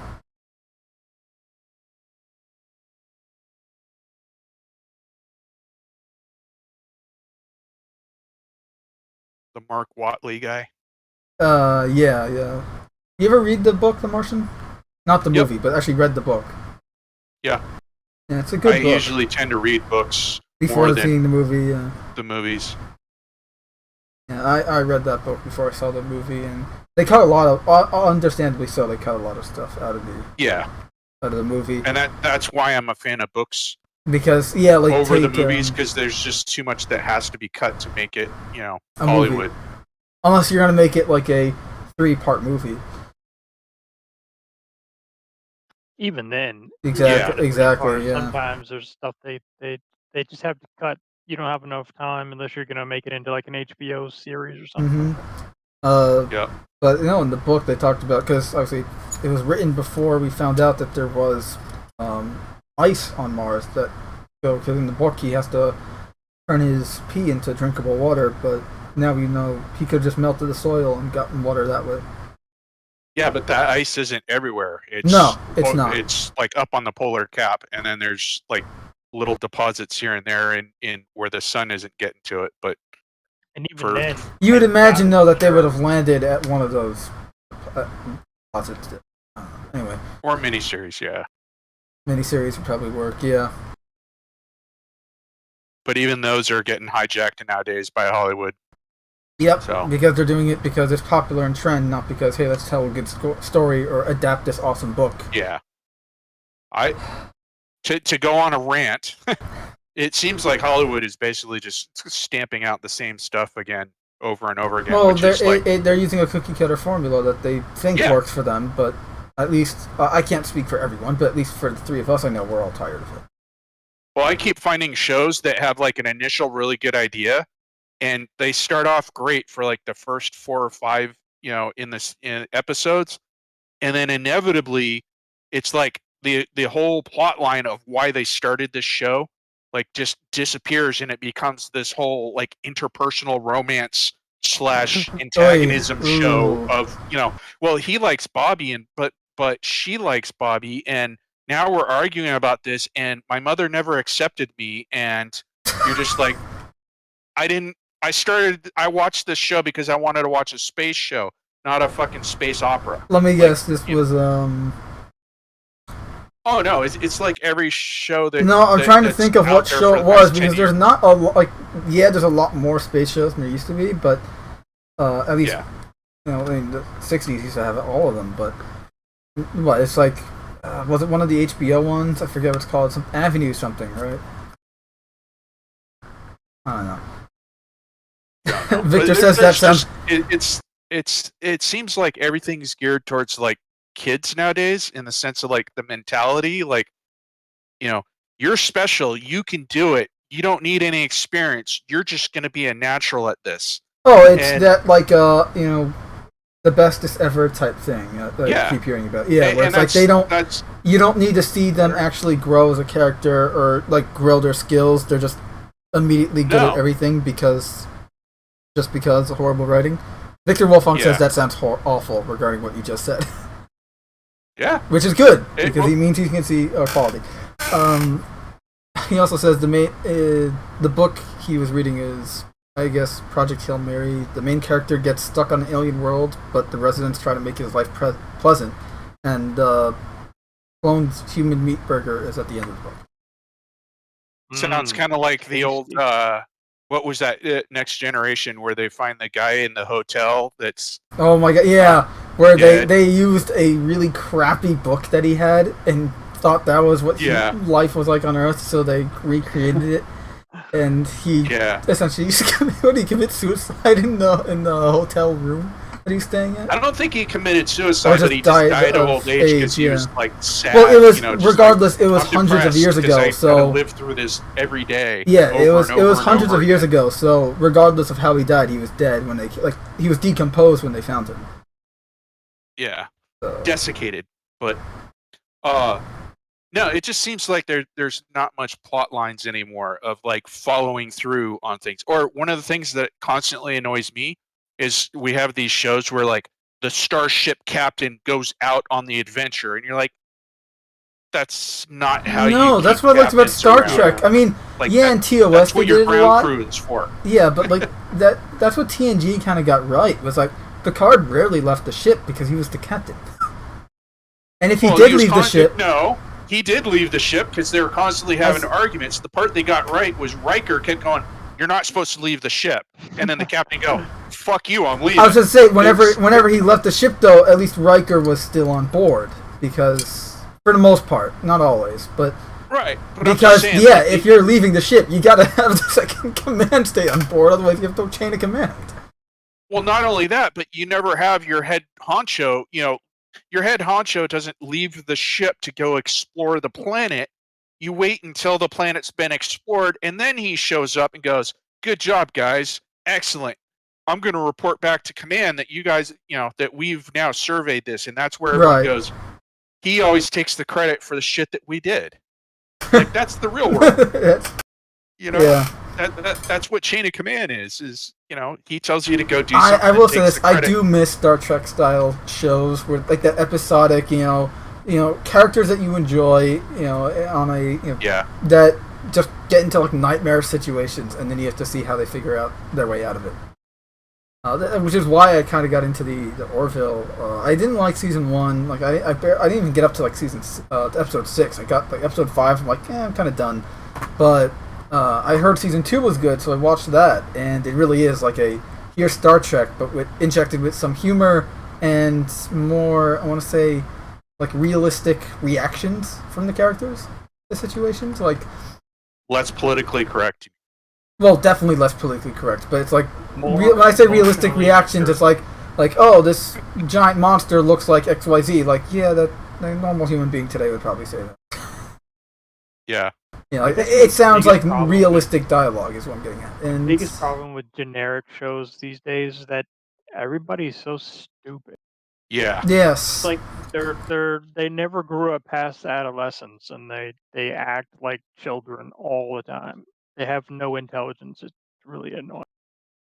The one that I find myself constantly being aggravated with is that the writers rely on the plot line of non-communication for why things go. Right, like this guy didn't tell X, you're watching that guy this whole timeline go, and you're watching these two people who, like, the guy has figured out, like, hey, there's a bad person coming to kill us, and then he comes in and he goes into the apartment, and his girlfriend's there freaking out because you won't tell me anything, and he goes, I can't.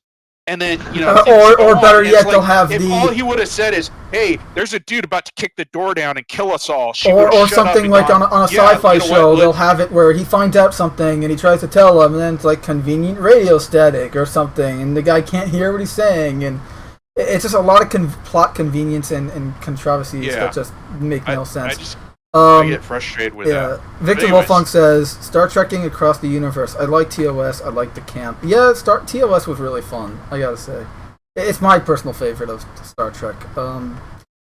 Victor Wolfong says, realistically, space travel would be completely automated with semi or fully sentient AI. It's cheaper and safer for everyone. Yeah, absolutely. And he also says, Victor Wolfong, I'm 16, but realistically, we also wouldn't have gravity. Yeah, Victor's saying he's 16, and he finds everything you just said completely true and somewhat insulting. To which... Congratulations to a minority group, apparently, in America. I think that deserves a round of applause. That's good. But yeah, it does suck. It's like, yeah, why is everyone acting like a fucking moron when you're supposed to be these people authoritative? Yeah, it's just... apparently they're making, I don't know if you guys heard, but they're making a Star Trek Picard Season 2. None of that is being produced to actually be of benefit to anybody. It's simply to make money. That's all that is. Actually, I would say it's more like for a political whatever, but... Well, I mean, in the old days, it was, hey, we're going to hire you. Did you have... like new and interesting ideas? Yeah, but now they're afraid of new and interesting ideas because they don't do that. Now they're afraid of new ideas for 2 or 3 reasons. One, it's a risk and therefore can be costly and may not be successful. 2, is because it may not agree with their political views, and if anything doesn't agree with their political views, it is immediately wrong in their eyes. And 3, they don't want new and interesting ideas because they have, it's again part of that risk thing, but it's like they have a quote-unquote formulaic moneymaker that they don't want to change because it makes them money. And why change that with a risk? I take a chance. Exactly. I would say go for the chance, but then again, I'm not one of these people in charge. Yeah, it's not your perspective changes when you have millions of your own money. Exactly. Invested. Yeah. Besides, it's not to me, like that's also where I like. That was one of the reasons I kind of liked Amazon early on, because Prime, because they're just kind of going, hey, you know what? If you're obscure and we don't know you, here's some funding. Go off and come back with something interesting. And they still come up with some good stuff. Like I like The Invincible. It's based on English comics. Initially, they were a lot more hands off. Now it seems like their product is becoming more and more kind of that formulaic mainstream. Mm-hmm. I've really still only have seen those in terms of dark Amazon horses out stuff. there.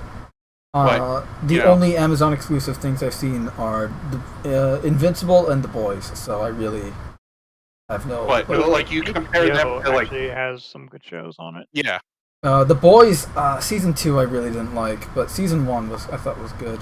Obviously, But it's if you were playing to very compare, much into say, the Netflix to Amazon Prime, then Amazon Prime looks like they're off doing their own thing, right. Whereas Netflix is just like you could out. take all those old Netflix Marvel shows like Daredevil and Luke Cage and all that, and those came out.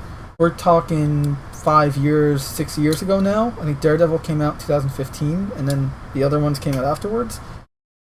And yeah, April 2015 was when Daredevil came out. And those shows, like, yeah, Daredevil was good at first, but then like all the other shows follow the same exact formula, and they're just so. Like, I know a lot of people love those Netflix shows. Daredevil to me is not as, god tier level awesomeness as everyone else makes it out to be. It's good, but it's not the best thing in the world. I've seen better. I've watched better. And as for like Jessica Jones, like, yeah, it was okay. The Punisher series, if it was not a Punisher series, if it was just a series about vets dealing with PTSD, it would have been a great series. But because it was a Punisher series, it was absolute dog shit. Because it was about him dealing with PTSD and all this shit, and had nothing to do with him being the Punisher. Also, they completely ruined Microchip, but Microchip was a cool character, and they just they made him into a weenie. Getting here. They made him into a weenie, and you are totally to blame. I will don't care. accept partial blame. I can't recall who brought up shows, but yeah. I went to the chat, but anyway, blame the chat when in doubt. Are you to get us back on track? Are you guys planning on getting involved with the Xenothreat thing? The new one? Yeah, I'll probably play with the new one. No, are you going to time travel back to the old one, Mando? Is that why you're asking? Which one? How do you travel back to the old one? I don't understand the question. Yeah. Well, no, because I asked the question, are you going to get involved with a Xenothreat? And Mando says the upcoming one, and that's when I was like, oh. Are you going to time travel? You're asking, am I going to join Xenothreat? Become a xenophobic terrorist? No. I appreciate you considering that humor. No. Shall we move on though from the topic of TV shows, because we're just going to go on rants again, endless rants. Well, so you said, are you planning on doing it? You said yeah, and then I didn't hear Mando. What? Xenothreat? Are we talking about the event or joining the actual organization?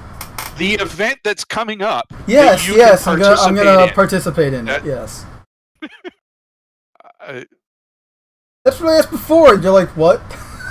Well, he was commenting on you saying the upcoming one with a question mark. Because like, that implies that maybe... Yeah, the new one coming up, the Ninetales one, right? It's all the same.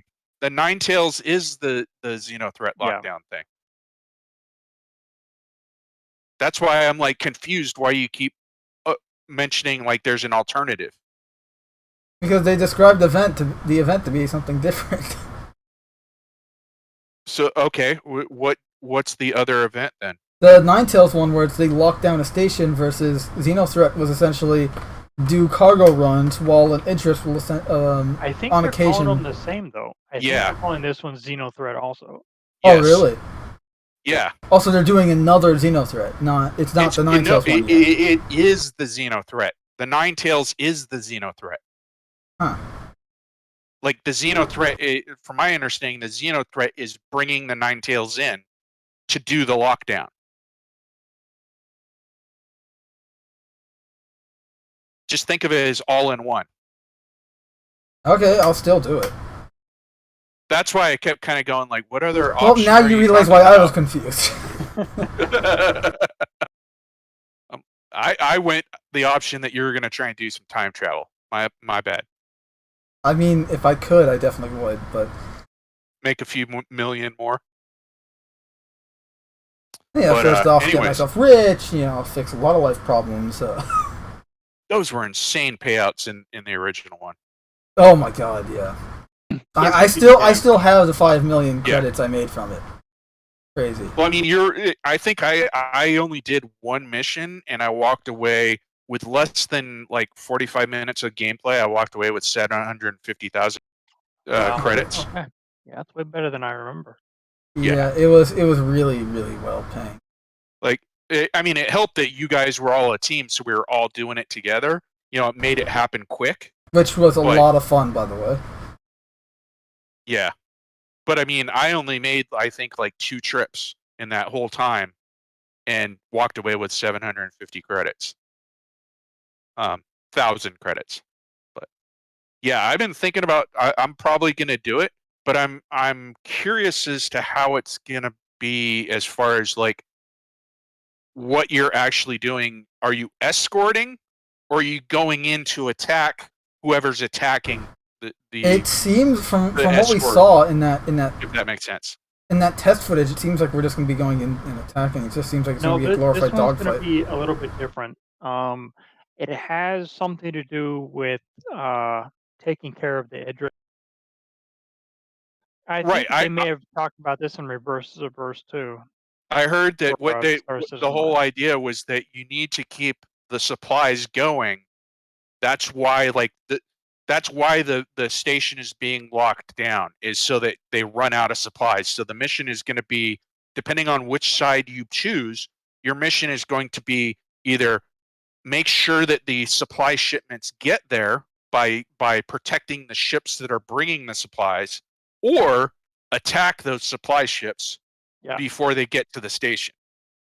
And my question is, are we actually going to be the convoy escort, or are we just going to, like, let's say you go for the lawful, as in you want the supplies to get there, that are you going in to be that actual escort with those supplies, or are you going in to attack whoever's attacking the convoy, if that makes sense? I think you'll get a mission to protect the convoy, so you will be the escort. Okay. And then you have to defend against all the AI and other people that are trying to help the Nine-Tails. That have taken the opposite, opposing mission. Yeah. So their mission would be to destroy the convoy, and to do that, they'll have to take care of the escorts as well. Right. Well, maybe not. I don't know. Ships are so fragile in game. If you had enough people, they could target fire down the main convoy ship pretty easily and just run. Especially if you start bringing in the like the retaliators and the eclipses with the torpedoes. I feel bad for chat having for to. This event, I think we are going to have deal with our scanning mode and verbal the gymnastics. So that should change the gameplay up a little bit. True. Yeah, I'd be interested in checking that out. I think I got to redo. I tried doing just a crash course on my controls, but I definitely need to go back in and do a second pass on making sure I got everything correctly mapped out. Victor says, we live in an age of transition. We are in the puberty of humanity. I don't know if we're in the beginning, middle, or end, but I know this. By the end of this age, humanity will be in a better place. I certainly hope so. Well, you know, they say everything's cyclical, and I personally think we're going back into a dark ages. I mean, if you mean by better place, then we're all dead. Then yeah, possibly. If we're all dead, we are, I guess, in a better place. Well, yeah, I think things will eventually get bad enough that you know, eventually the younger generation that's watching what's going on will finally go, hey guys, let's not make that same mistake, and go, yeah, no, we're not doing that. And that could mean that, you know, the end of the current democracy system that we're used to, and maybe it'll change and develop into something that's different, or at least evolve in some way. I don't know. Right. But you know, change is going to happen. You know how does the saying go? Hard times make strong men make easy times, easy time make weak men, Yep. makes weak men. Yeah. I think we're kind of going through the weak men phase right now, and I don't mean just men, but people in general. Yeah. Weak society. Yeah, there you Yeah. go. I agree with that because I think we're still on the downturn from the success of World War II Yeah. when we became the world power, and we've been living off that success for so long now that people have forgotten what it took to get to do that, and we are reaping what we sowed. A little bit. Victor says, I unironically hope AIs take over. I don't agree with that, but I do hope that we get self-driving cars. Yeah, that would be nice. And we do have them to an extent already. I mean, think of the psychological health that would happen, would do for us. Think of how many people experience road rage that would no longer have that as a problem in their life. Victor also says, we need another world war. Oh, Lord, please no. No. Nope. We're kind of already in one anyway, so... We don't. Yeah, that's... Alright, let's move on. So, next up we got some post-E3 stuff. So we got a lot of E3 stuff. Post-E3? Post-E3. So, E3's come and gone. We've had all the announcements. Oh, yeah. Okay. Oh, Victor says that was sarcasm regarding another world war. So yeah, we got all the E3 announcements have come and gone. We got all the release dates and stuff. New reveals, gameplay, not gameplay for some things. FYI, I did not watch or pay attention to anything E3. So I would not blame you. I'm in that club as well. If any of you watching, if anyone is watching, wants to see our reactions to E3 stuff, Cam and I did reactions for the various conferences live last week, which are still up on the channel. All I know about any of this stuff is what you guys said in a stream last week, which wasn't a whole lot. So no, it was just it was a lot of. It was essentially a glorified commercial of Expo. Like, it was one commercial after another. They showed some gameplay here and there, but take the Xbox and Bethesda Games Showcase. The most raw gameplay we got, like almost the only raw gameplay we got, like genuine raw gameplay with dev commentary, was from a fucking Forza 5 game or something like that. A racing game. Whereas, at least me personally, I expected to see, some Halo Infinite gameplay. They did show some gameplay interspliced with like cinematics and everything, but the way it was shot, it wasn't raw gameplay. It was watching Halo theater mode, essentially, like the same style that people make machinimas out of. Like, it wasn't a real game showcase of how Infinite will play. It was just, look at all the flashy colors and cool moves that you can do. Not that was a bad thing. It's just we were all hoping to see some gameplay because this game comes out in 5 months from now, and we haven't seen jack shit. Are you talking about CitizenCon? No, I'm talking about Sorry. Yeah, right. No, at least CitizenCon, they show you stuff. But here, I'm just gonna go into Halo Infinite specifically here. Halo Infinite, they showed off the multiplayer for the first time, which, for anyone who doesn't know, it is free to play, which means they're gonna be they're monetizing the customization, cosmetics. So they got rid of the binary and later on became tertiary color system. So this way you can't color your character yourself, your Spartan yourself. You have to get armor coatings to color your Spartan. You can still unlock armor pieces, and the way they said the customization would work is you have the base model, right?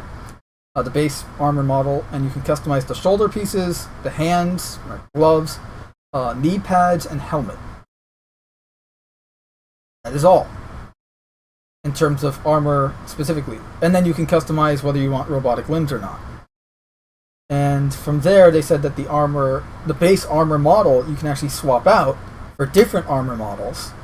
And I believe they said that this will also include, so if anyone watching, you can see the Halo Infinite screenshot we have on screen right now, where you can see various armors with various attachments on the chest and on the helmets. So those helmet and chest attachments are going to be part of the armor cores, which are those base armor models that you can swap out. So you're going to have to unlock a whole armor core in order to get those chest and helmet attachments. But the shoulders and knee pads, you'll be able to customize on the fly. So it's essentially like, the way the example they given was, all the armors you see on the screen right now are the new Mark 7 model. But if you wanted to use, say, the Mark 5 from Halo Reach, that would be a different armor core and all that. So it's interesting, but it's definitely not the super in-depth customization that they're touting it to be. Not that it's not a bad, not that it's a bad system. It's just they're marketing it as something more than it is. You know, it's very much in line with Halo Reach's original Halo Reach's customization, which is fine. It's just, you know, they're marketing as though it's like a vast improvement on it. But the armor coating thing, where it's like, yeah, they're going to be monetized, and that's how they're going to make their money because it's free to play. I'm not a fan of that because they're saying it's all in the name of player expression by taking away the ability to color it yourself and pay for the colors. Yeah, I don't like that. And it's probably why I might not even get to multiplayer. But I will say this, and I said it in the Discord, and I'll say it again live here. You know, whether the game is good or not, I have to applaud 343 Industries for listening to fan feedback and doing a reversal on the art style change that they did with Halo 4 in 2012, because it's really nice to see Halo look like Halo again. And more specifically, seeing Spartans look like Spartans again, you know? It's a night and day difference, and it's a very welcome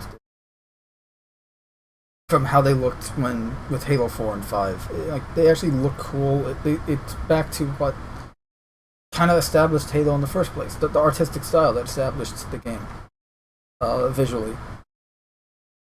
But moving on from the visuals, which by the way have been vastly improved since last year's games showcase, where everyone complained about the graphics. They showed off the gameplay trailer. The quote-unquote gameplay trailer they showed off at E3 was lackluster and disappointing, to say the least. However, on Monday, because the showcase was on Sunday, on Monday they had a multiplayer overview, which was essentially like an actual in-depth look at what the game would be. Showing off actual gameplay and essentially everything that we expected to see in the E3 demo. Trying to find, I think here it is. This is not it.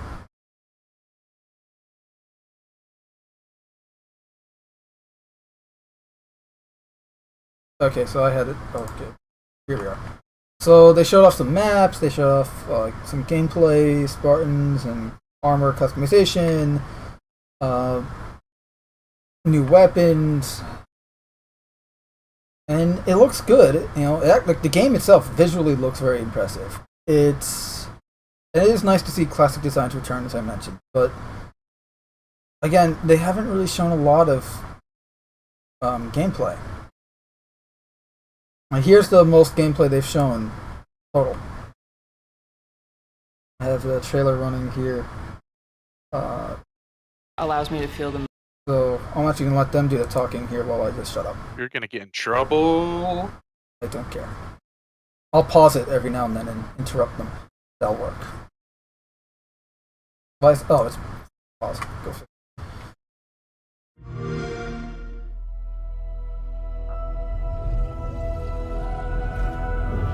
I'm actually going to lower the volume a bit. Or I'll mute it until someone appears on the screen.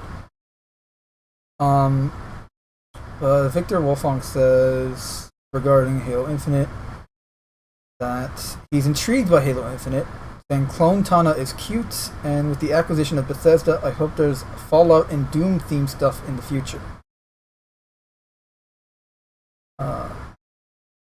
Victor also says, I don't care about the colors. If you could color the armors like what they have in the armor coatings, and the UI would be terrible, and the players would be way too overwhelming.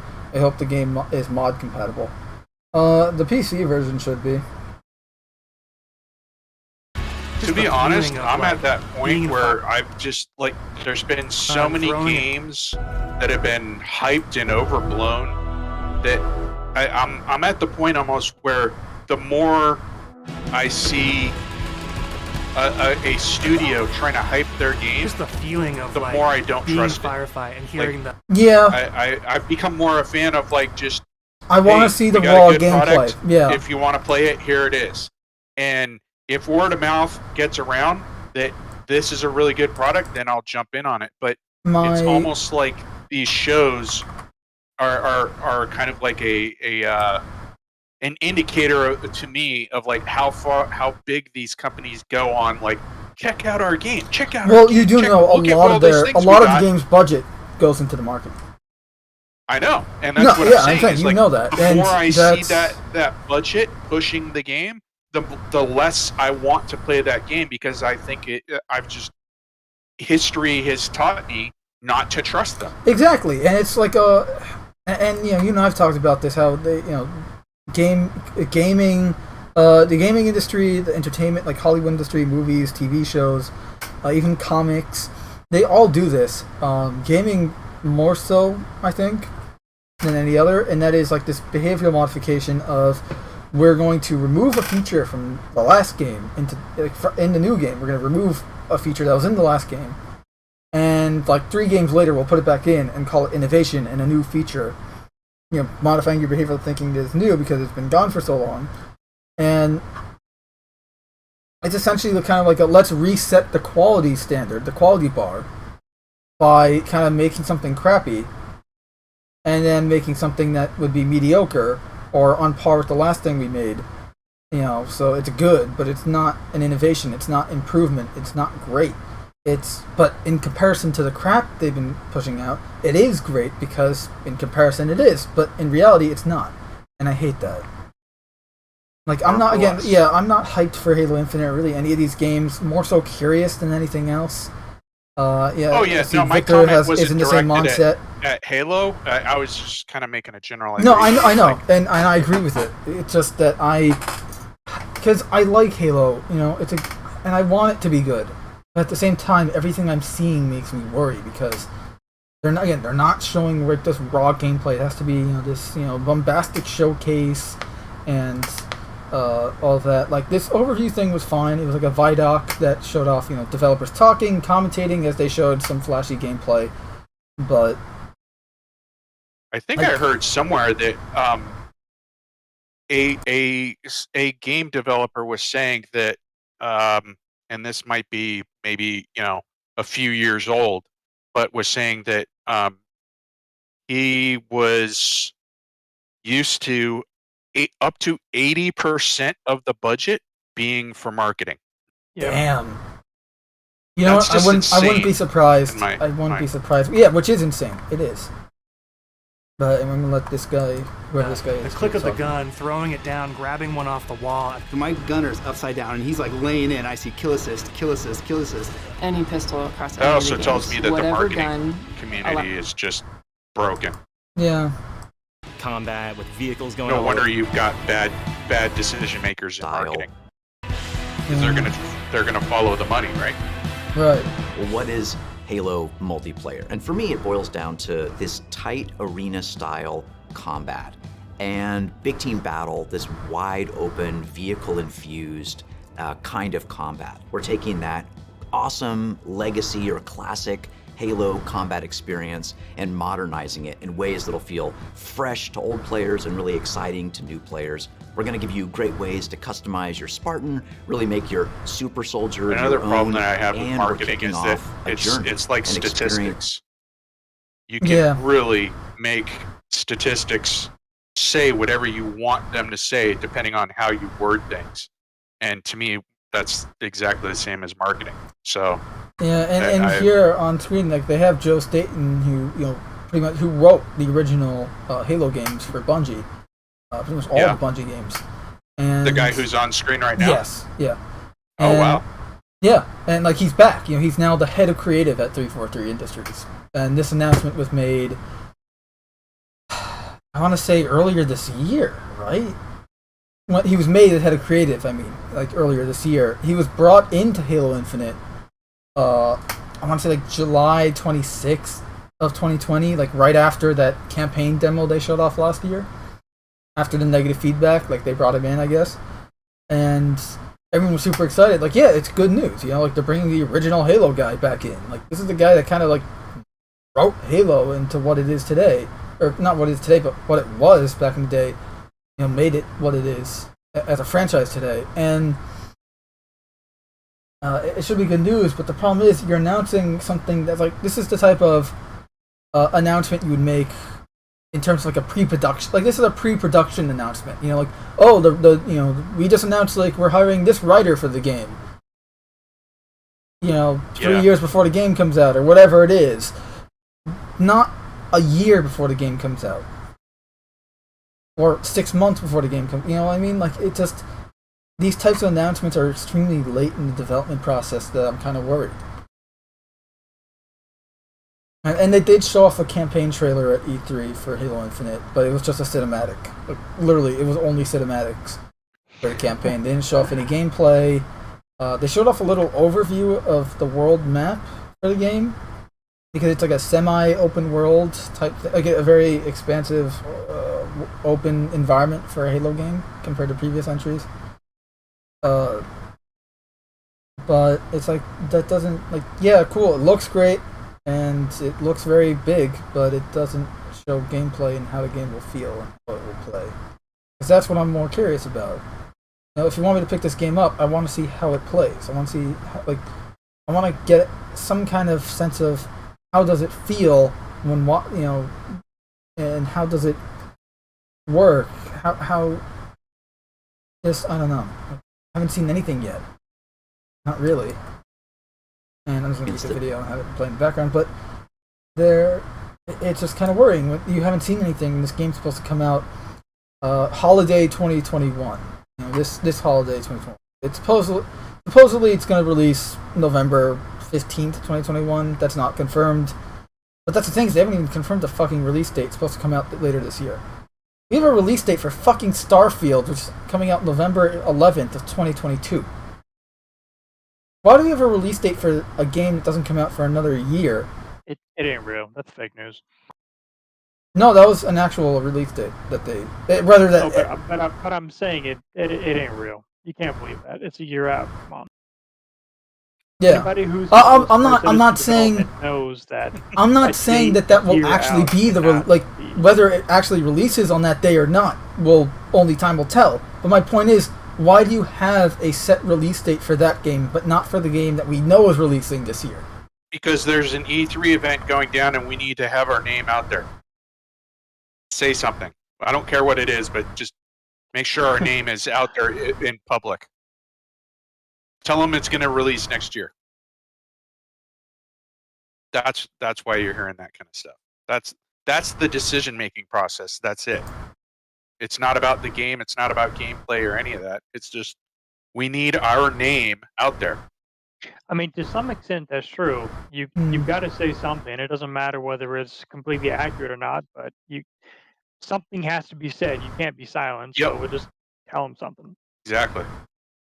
By the way, I think that's probably about 75% of the marketing that we see on a daily basis. By the way, did you see that some Cam sent this to me, but some guy said that Starfield makes Star Citizen look weak? Makes what? Your mic? Starfield makes Star Citizen look weak. Starfield, that 1 minute cinematic trailer of a guy sitting in a fucking chair makes Star Citizen look weak somehow. Yeah, good on them if they can, because that'll just push Star Citizen that much more. And he was a guy being a really moron. don't see But any other game making Star Citizen look weak if it's competing on the same scale. Yeah. And is MMO. Yeah, you can't compare a single player game that's right. mission based. I'm not saying I agree with the statement. I'm just saying that some guy said this, and I'm just like, wow, balls. Well, it just proves that there's, less than smart people. Is that PC? Oh, you think everywhere? I care about what's PC? I don't give a shit. Go, It's say what you ballsy, want. or it's ignorant, or it's hateful. One of the three. There you go.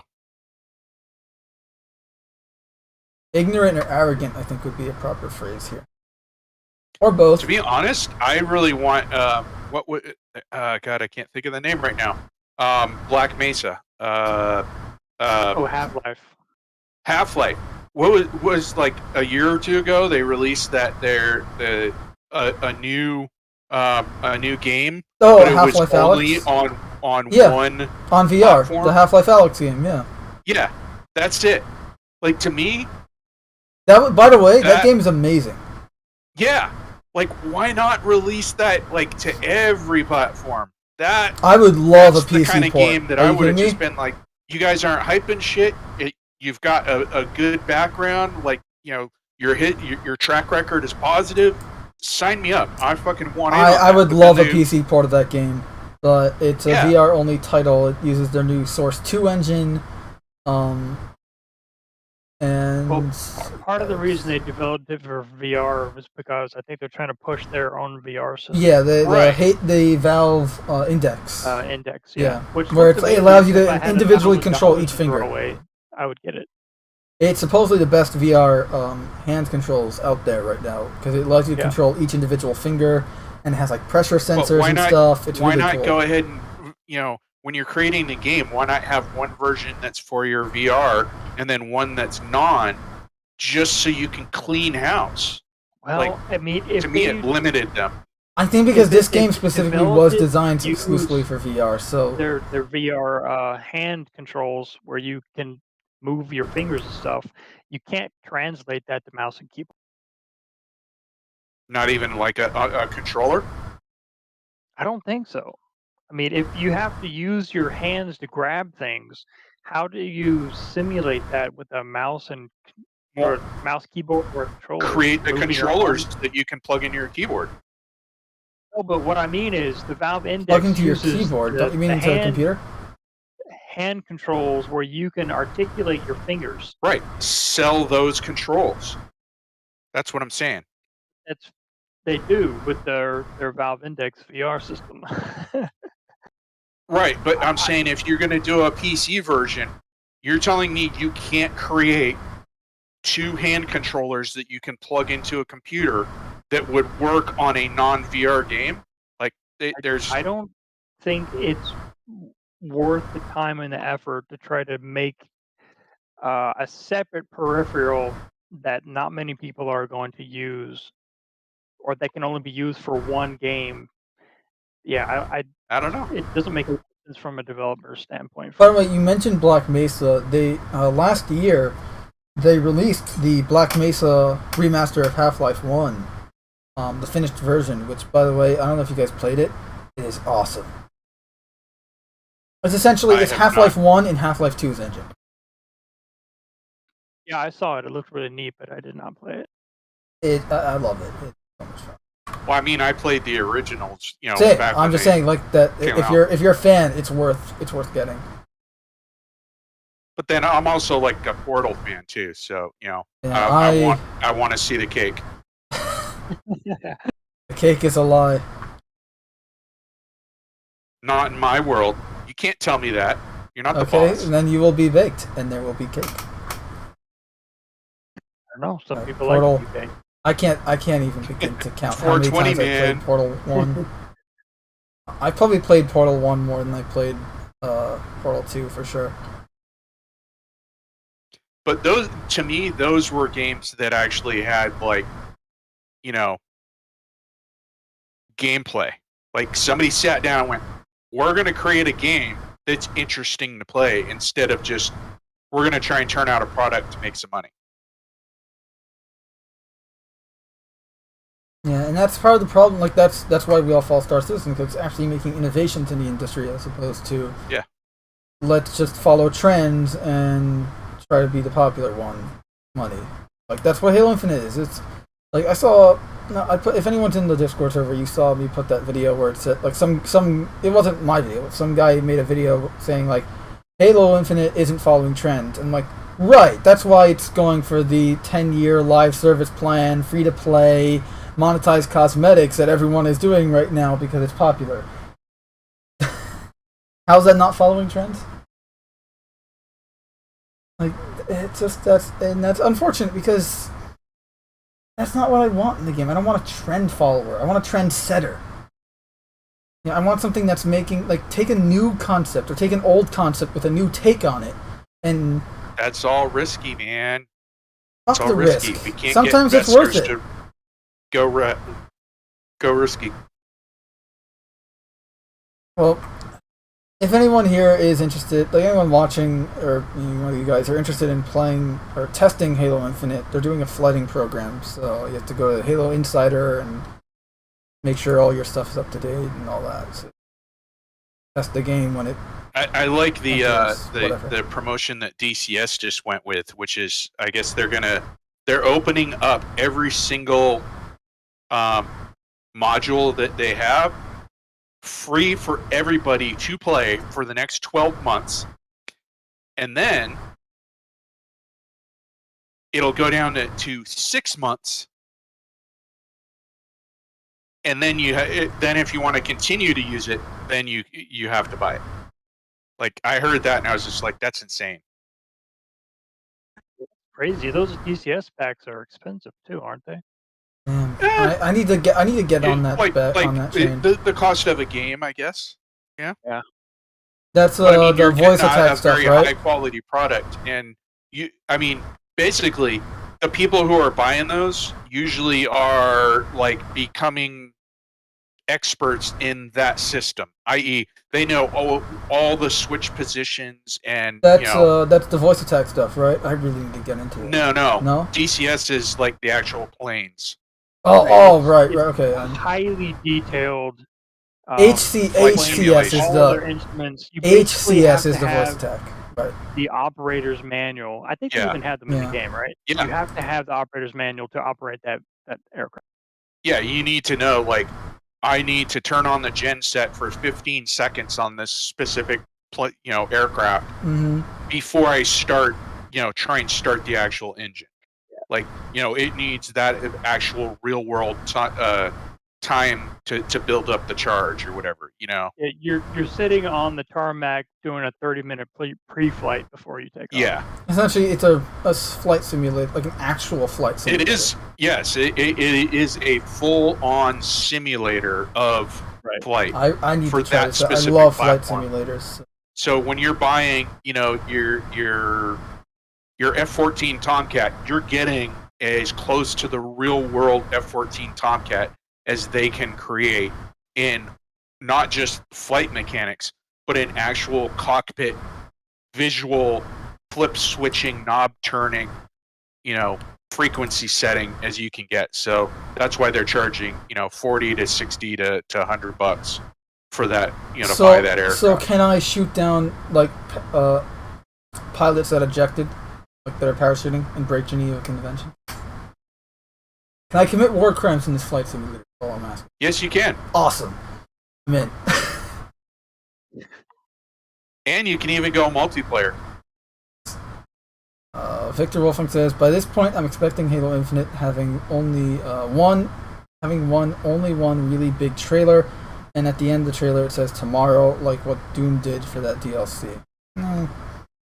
That would be both awesome and terrible. Victor Wolfong says, no capes, the cake is a lie, and Bawweep Guana Ninibom,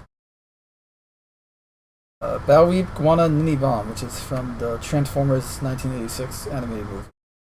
GLaDOS is the lie. GLaDOS. And Wheatley from Portal 2, and Space Core. Space. Hey, look, there's a Crytek symbol on the screen. I wonder if they're still around.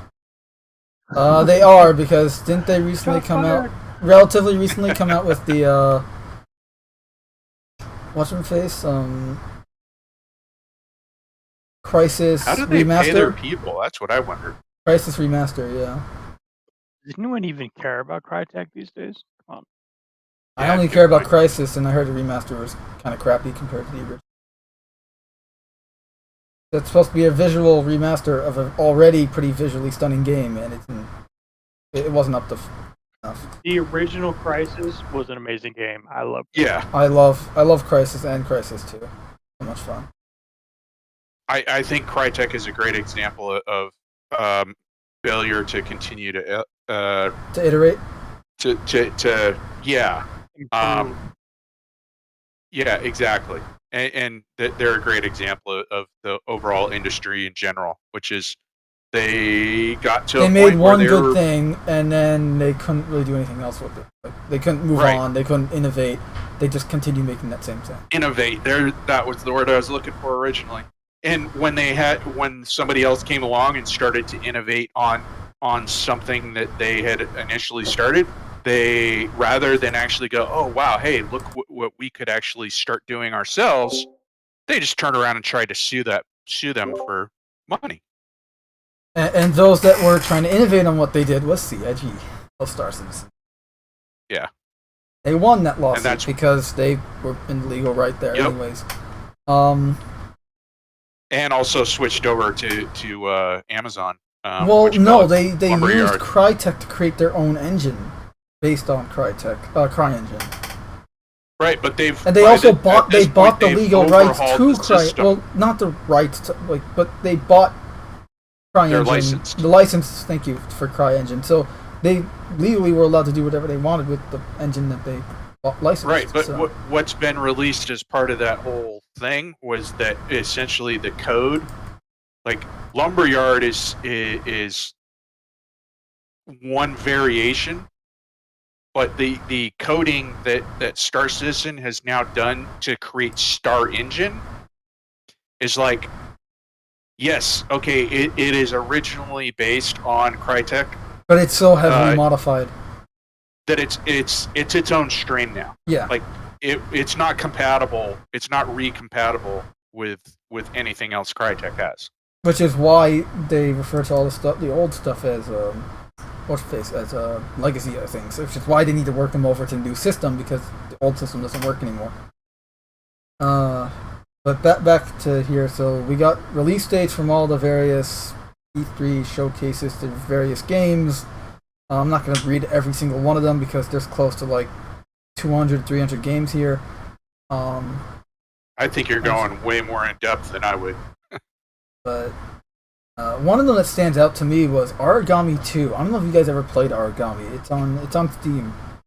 It's a really fun stealth game. It's like this Japanese. You play as an origami, which is like this Japanese ghost ninja thing. Are you sure that's just not like a typo and it's supposed to be an O instead of an A? No, it's an A. It's a fun game. It's essentially like you play as this living shadow creature, and you can teleport from shadow to shadow. You can create temporary shadows to teleport to, or to engulf enemies. There's no combat, it's only stealth. So like if you get into combat, you're kind of screwed. You either have to hide or you're killed immediately. Oh, But like I there's got an creative idea, ways to guys. go about the game, and it was an indie game, and it's very simplistic. But the new one, it seems like, okay, we're gonna take everything that made the first one great, and we're gonna innovate and improve upon it. I'm like, awesome, hey, because there are some let's much get needed involved in. features. I got an idea. Let's get involved in the gaming industry ourselves. Data kind of made I some want to indie come games that up. helped make. Let's design our own electronic pet rock and sell it. The whole idea is you got to keep your pet rock alive electronically. I think Victor Sell it for, like, Wolfong's trying to $40 correct a me as game. well. It's Origami. That's the name of the game. Yeah. Victor says, "Isn't there a fan BattleTech game in CryEngine?" I don't know. Is there a fan-made BattleTech game?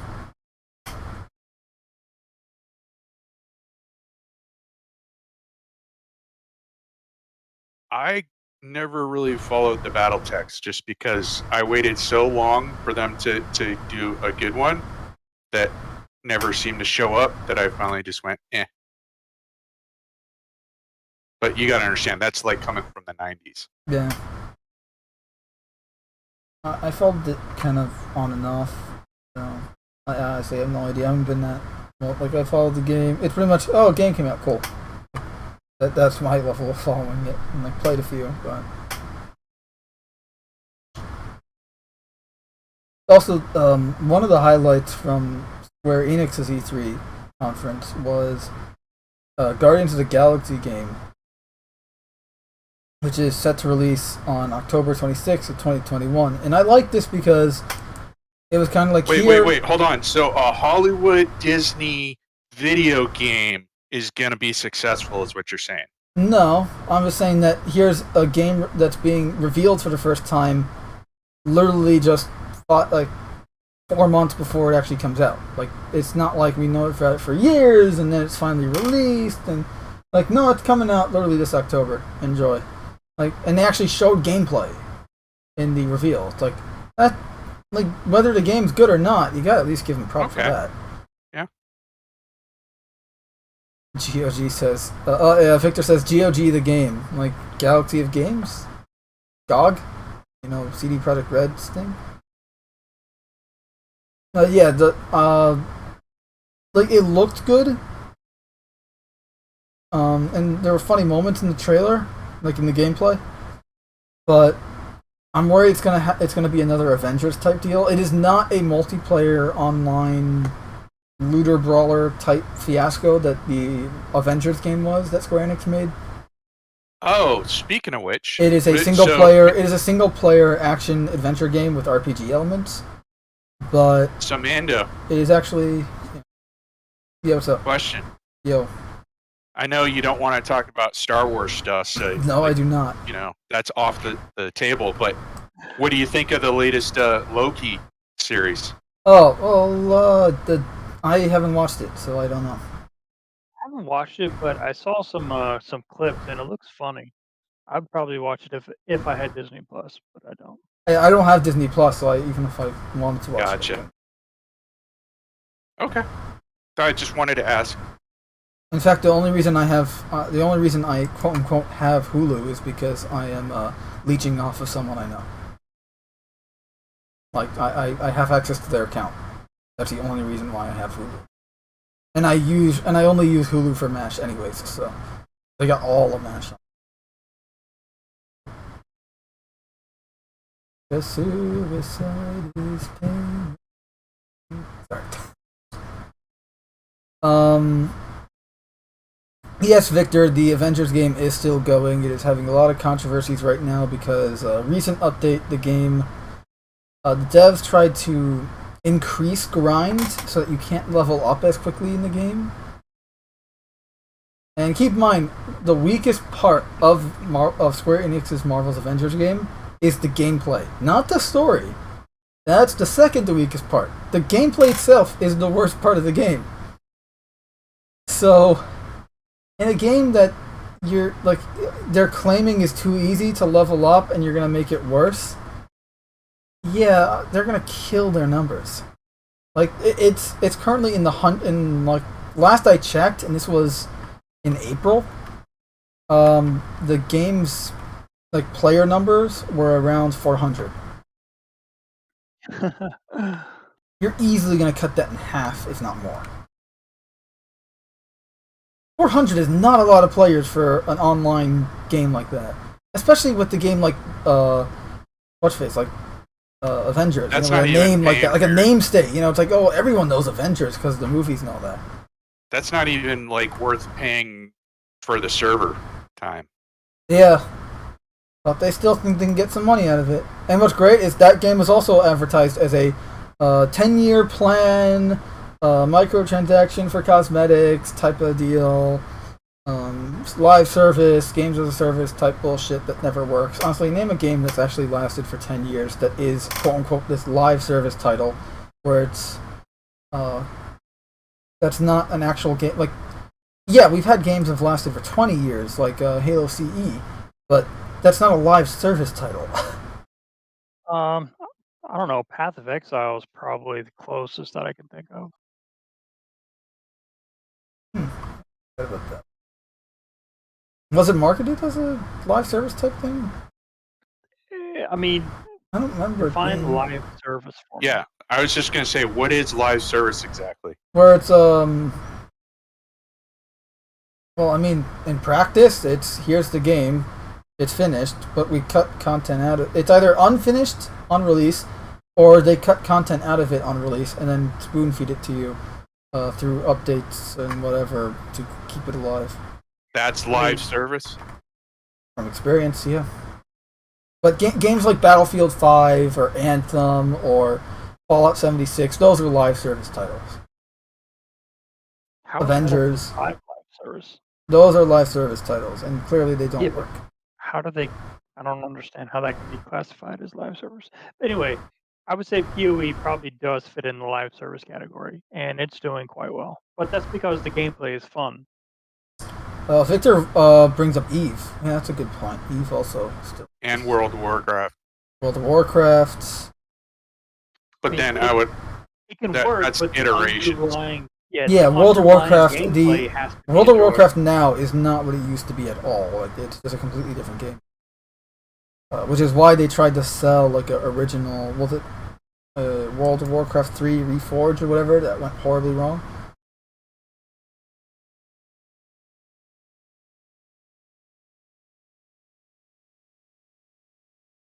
Yeah, I still think that there's, you're still talking like a hand, not even handful of successful titles that, that have. No, I'm not saying there stood the aren't test of any. time. I should correct myself. I'm not saying there aren't any. It's just that there are very few cases, and in most cases, they weren't advertised as such. They were just good games that were constantly being updated or supported for years, and they're still around because of that. I think the Avengers game made the same mistake that Battlefield 5 tried to make. And Fallout and they tried to Anthem, go- and yeah. They tried to go too woke.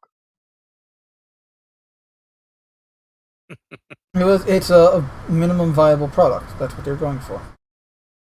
Minimum effort, maximum profit. So They Lego didn't work. movies.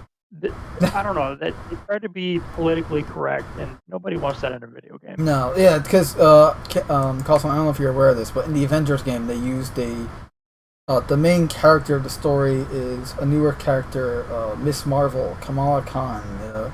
If you were to Google who the hell is, like say Google first Muslim superhero, she's gonna pop up, even though she's not actually the first Muslim superhero. But because Google and political correctness and all that bullshit, she will be.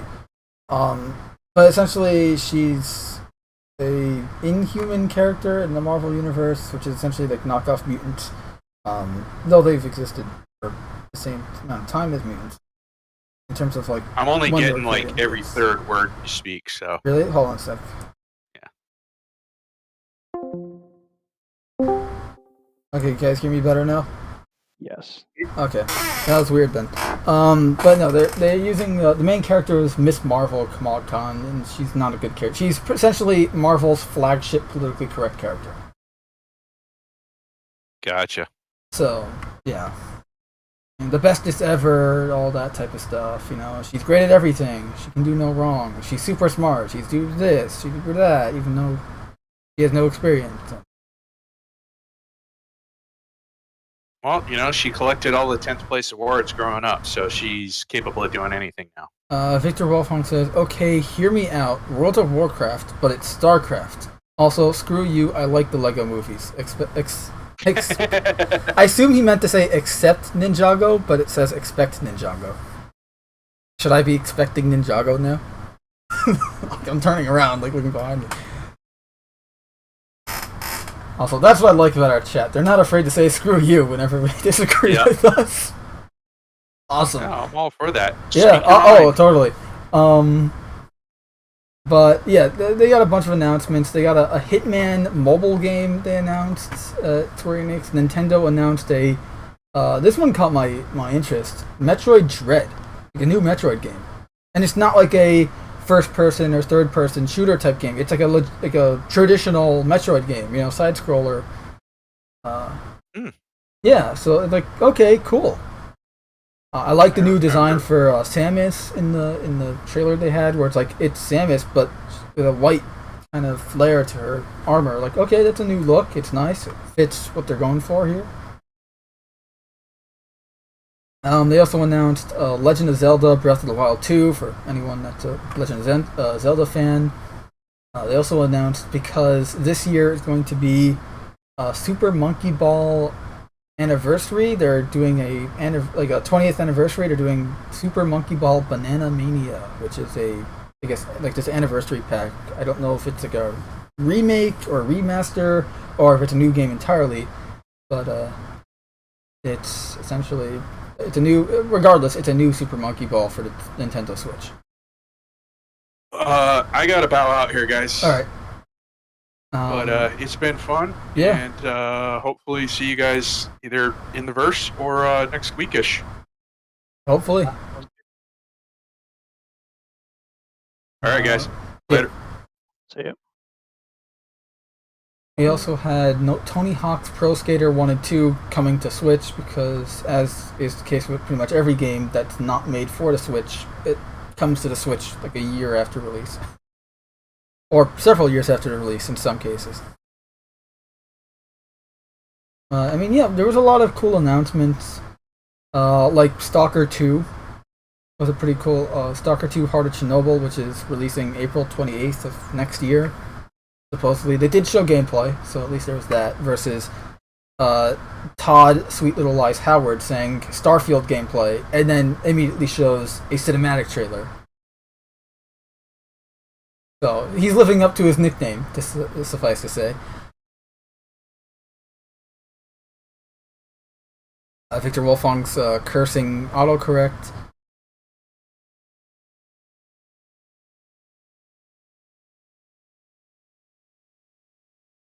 Yeah, I mean, there's a lot of cool announcements. E3, I do still stay with what I said originally in the reaction videos we did. Overall, E3 was very disappointing and lackluster, and it was just one commercial after another. There were some highlights here and there, such as Metroid Dread and stuff like that. Even Forza. Like, I'm not a Forza guy, but I'm not gonna be blind and say, oh, they didn't show anything. Like, they showed gameplay and stuff like that. But like overall, it was just like they could have just honestly, in my opinion, they could have just released these trailers, over the course of like May or July or something. It didn't have to be E3, and no one would have cared. The only reason people care is because it's E3. Like they released last week. We covered it. You weren't here, but we covered they made an Evil Dead game. They're working on an Evil Dead game. It's one of those asymmetrical multiplayer games similar to the Friday the 13th game and Predator Hunting Grounds game that they made. You play as Ash Williams and crew against the Evil Dead, and players can play as either Ash and crew or the Evil Dead, and that's pretty much the game. And it doesn't look very interesting, which is unfortunate because I personally love the Evil Dead franchise. Like, that's the thing, like, no one cared about that game because it was released before E3. And Victor says, yes, I made a cat curl devastator, I need help. You do need help.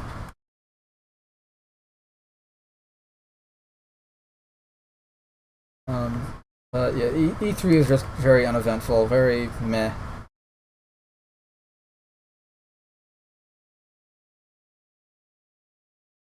Like even with the Halo Infinite stuff, like all the Halo Infinite news that was actually worth watching or reading came after E3. So, like, why was there even I get it, like they wanted to do one because they didn't do one last year and all that, but there was no meat on those bones, Yeah.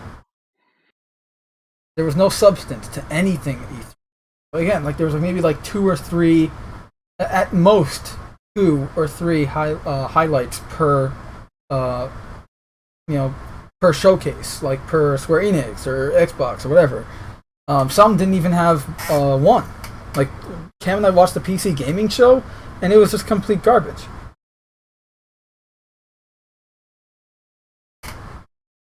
Whereas the Xbox, yeah, they had like two things. The Stalker 2, at least for me, because I like Stalker. And then they had the the Forza stuff, which, again, I'm not a Forza guy, but I'm not going to be blind and say, like, oh, they didn't show any, or, like, I don't care about this. I'm going to say, hey, look, I'm going to be objective here and say that they did show gameplay, and that is worth highlighting. But, like, raw gameplay and had the devs doing commentary about the game and new features and stuff. Like, I don't follow Forza, so I really don't care, but, I mean, at least they did that. More than they did for Halo. Which is, Xbox's main thing, but okay. And then, let's see, Square Enix had the Guardians of the Galaxy thing, and then it just went downhill from there. And my worry about the Guardians of the Galaxy thing is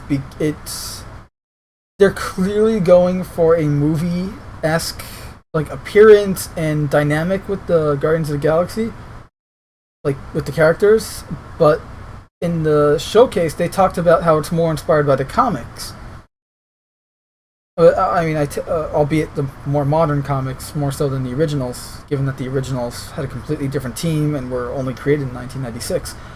But actually, no, they were. At least the ones I was aware of. There could have been a team in like 1980s, but I think it's the same team from 96, which was like completely different characters than those in the movies. And like, I know a lot of people have been giving the Guardians trailer the same flack that the original Avengers trailer had, the Marvel's Avengers, Square Enix, whatever game trailer had, which was, oh, they're clearly going for the movies, but they're not using the movie actors and faces or voices and stuff like that. And it's kind of like a knockoff movie type thing, and visually, at least, yes, they are totally right in that regard. But in terms of storytelling and characters, we can't tell until we actually have the game and type stuff. So it's a wait and see. But I mean, Nintendo definitely had more highlights than probably all the other game shows, showcases. With Metroid Dread and some other stuff like announcing Breath of the Wild 2. I'm not a huge Legend of Zelda guy, but I'm not gonna be blind and say, oh, they didn't show like anything. Like, no, they showed off the sequel, which I know a lot of people, especially some of my friends, are waiting for. So.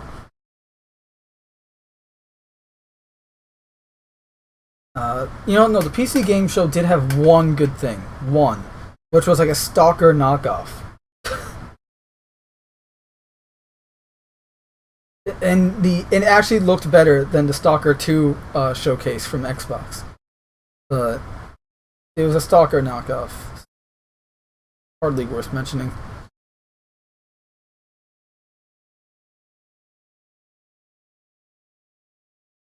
That's really it. E3 was kind of very uneventful and very lackluster. I'm going to say very lackluster and very disappointing.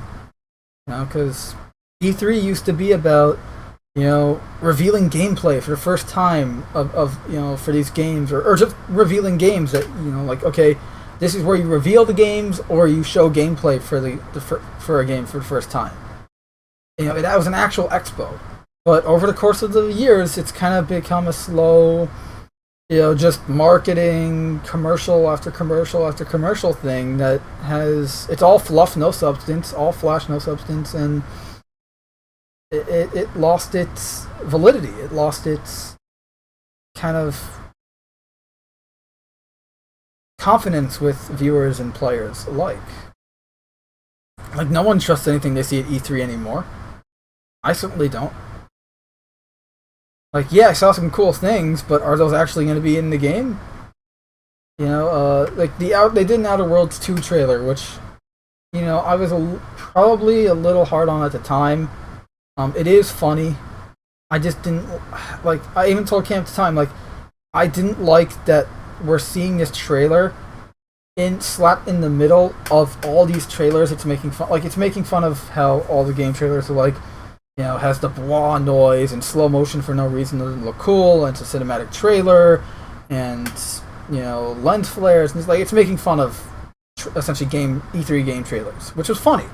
Except when you're doing it at an E3 game show that has nothing but these trailers, it's not so much funny as it is kind of hammering the point home of how ludicrous and useless E3 is.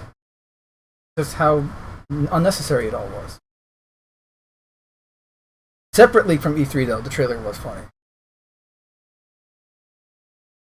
But yeah, and Victor says, it's post-COVID, I didn't expect much. Yes, I didn't expect much, but I was expecting some gameplay. Especially for some of the games that are coming out later this year. But again, it's just a shame that they didn't. It definitely missed opportunities, and that's really all I have to say.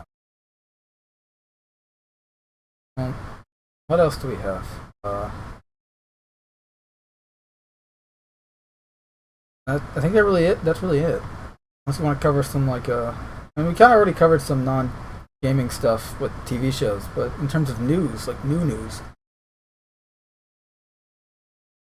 Yeah, that's a good stopping point for me. I'll not, actually, you know what? This one we mentioned VR before, and this is worth mentioning. I forgot about this. Facebook to test in-headset ads in Oculus games. Please, Facebook, just get out of here. So they're testing it with one company. Resolution Games is Blastin'. It's going to be one of the first titles to feature this. And I think another two games are going to then feature it, but they haven't been named yet. The article goes in depth about it. I'll put all the links to all these articles in the comment section and pin it, as I usually do at the end of all these episodes. I'll also edit, because I forgot to do that beforehand, but I'll edit the description and add some of the links too.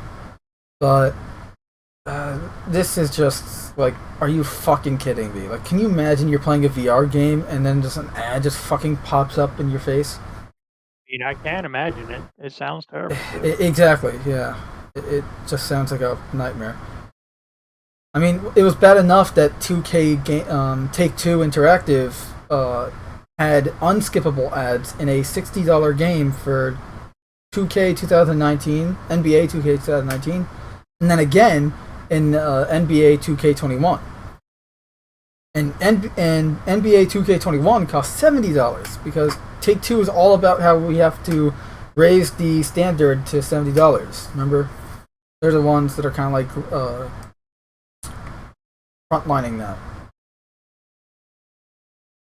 And just ads in a VR headset are just an extremely bad and stupid idea.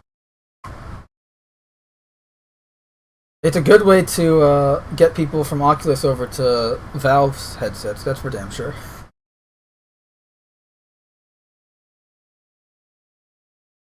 In other news, though, we have Twitch's 2.2 billion hours watched in May, another record, which is just literally April also had a 2.2 billion watch hours total, but I think this one's there's a 0.1% difference on an increase or whatever, but essentially Twitch is doing really well. That's really all. And if anyone here is curious, Data and I both do live streams on Twitch whenever we play Star Citizen. So links for those are in the description as always.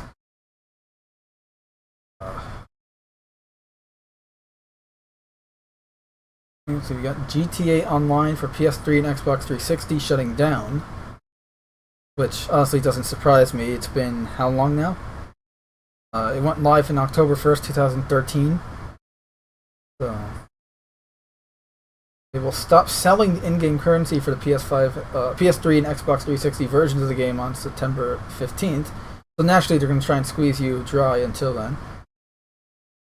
But it's kind of an end of an era. I mean, Halo already shut down Xbox 360 support. So Halo 3, Halo Reach, all gone. Halo 4 even on Xbox 360 because that released on that. Also on the topic of VR, the PlayStation 5 VR headset is expected for holidays of next year, of 2022, according to Bloomberg sources. So, I mean, Sony confirmed it was working on a PS5 VR headset in February of this year, and it's supposedly going to improve on the PS4's PSVR, which honestly isn't saying much from what I've heard of people that used PSVR. But I guess only time will tell whether it's actually good or not. But in other PlayStation news, Cyberpunk 2077 returns to the PlayStation Store next week, as of Tuesday. So I guess this Tuesday it'll be back on the PlayStation Store, which is a huge win for Cyberpunk because it's been off the PlayStation Store since, I want to say, like December 16th. You know, they kicked it off the store, you know, after the game launched. Okay, 10 days, so December 20th. So I was close, man. But yeah, that's incredible. Like, it's actually coming back. I didn't think PlayStation would actually let them back on.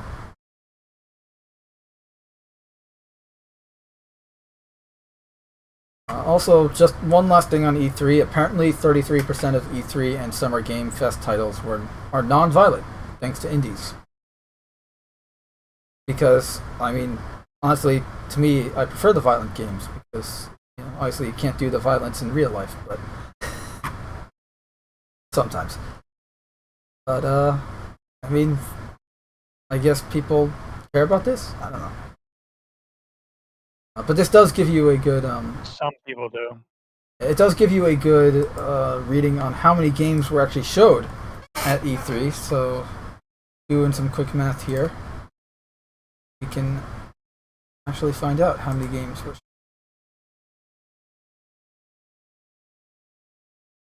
But I am actually curious how many games were off.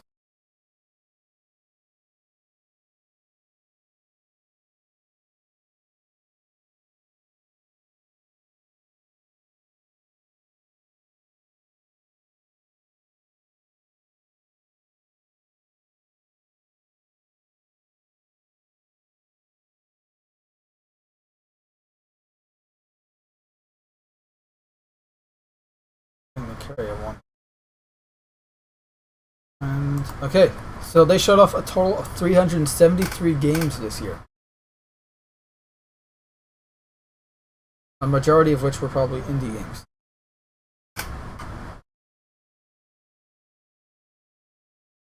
Cool. I mean, interesting, at least. But anyway, lastly, and then we'll probably just wrap up. We have FIFA Ultimate Team tries out loot box previews. So, just to save time, pretty much this means that if they click on the so during this, they're doing a festival of FIFA Ultimate Team Ball, or whatever the fuck it is. And this is the only time that they will only sell preview packs, which will allow users to preview what they're about to buy and like preview essentially what the odds are of getting what in the loot box. However, once they preview it, there's a 24-hour countdown timer, which means that they can either they buy that which they previewed, or they have to wait 24 hours to preview another pack. Yeah, and this is temporary because once this is done, so every 24 hours it refreshes and they can preview something. But they're not making this permanent. Once this event is over, they're going back to the standard loot boxes where you never see what you're going to get and are being nickeled and dimed. And for anyone who is curious, Ultimate Team Mode purchases in EA's various sports games accounted for $1.62 billion last year, or 29% of the publisher's total revenues.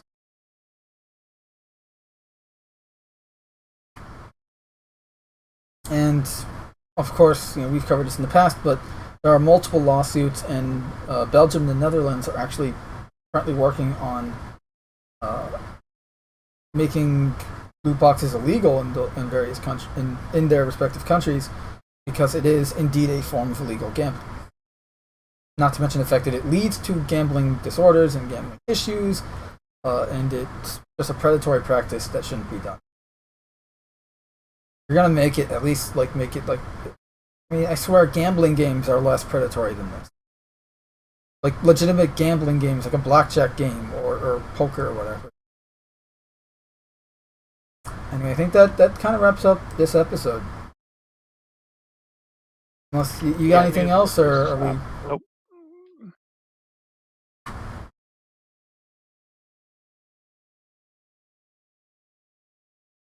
I guess we plug ourselves and then go home. Sounds good.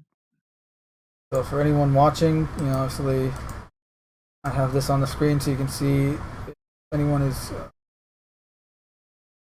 curious and wants to support the channel, aside from subscribing and sharing and thumbs ups and all that stuff. You guys know the drill there, but if anyone wants to help support the channel in a more personal way that involves money, in the description here you have links to our various stores. So you go to the eBay store, where I make posters myself and then print them myself and ship them myself, and working on some new ones. Obviously, I work on my own deadlines.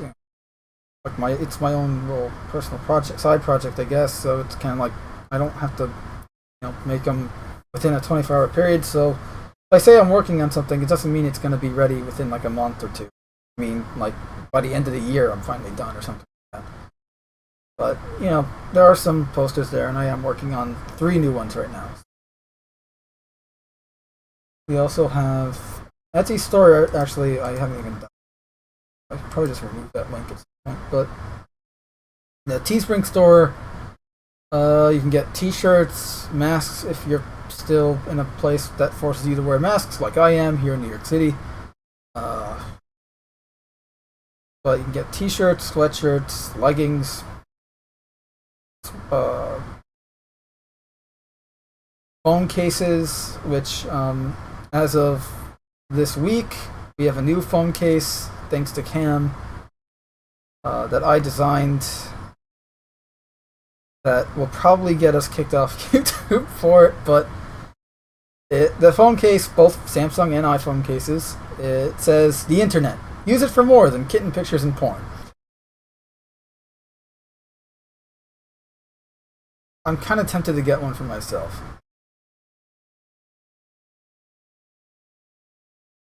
But we got T-shirts and various other things, so mugs even. Some cool stuff. And I will say, as someone that's actually tried some of this shit out, they're comfortable. T-shirts are actually really comfortable. Like, not talking, like, even like the classic tees. Where the hell's the classic tee? Here are really comfortable, like this. Sweatshirts are good too. Let me put it this way. I'm not going to sell something or promote something that I wouldn't use. So, pretty much everything you see here, I have at least one of. I mean, I don't, actually, that's not true. I don't have this woman slouchy sweatshirt because I'm not a woman. I don't have any women products, but I have a lot of the T-shirts.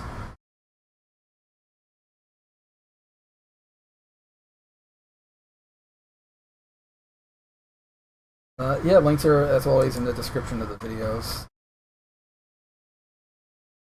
And that's about it. Oh, and also, while I'm here, I can show off. In the description, if you ever want to catch us on Twitch, you got Data's Twitch here and my Twitch here. So you click on either or, go to mine, and you follow and whatever, you'll get email notifications whenever I go live. And same with Data.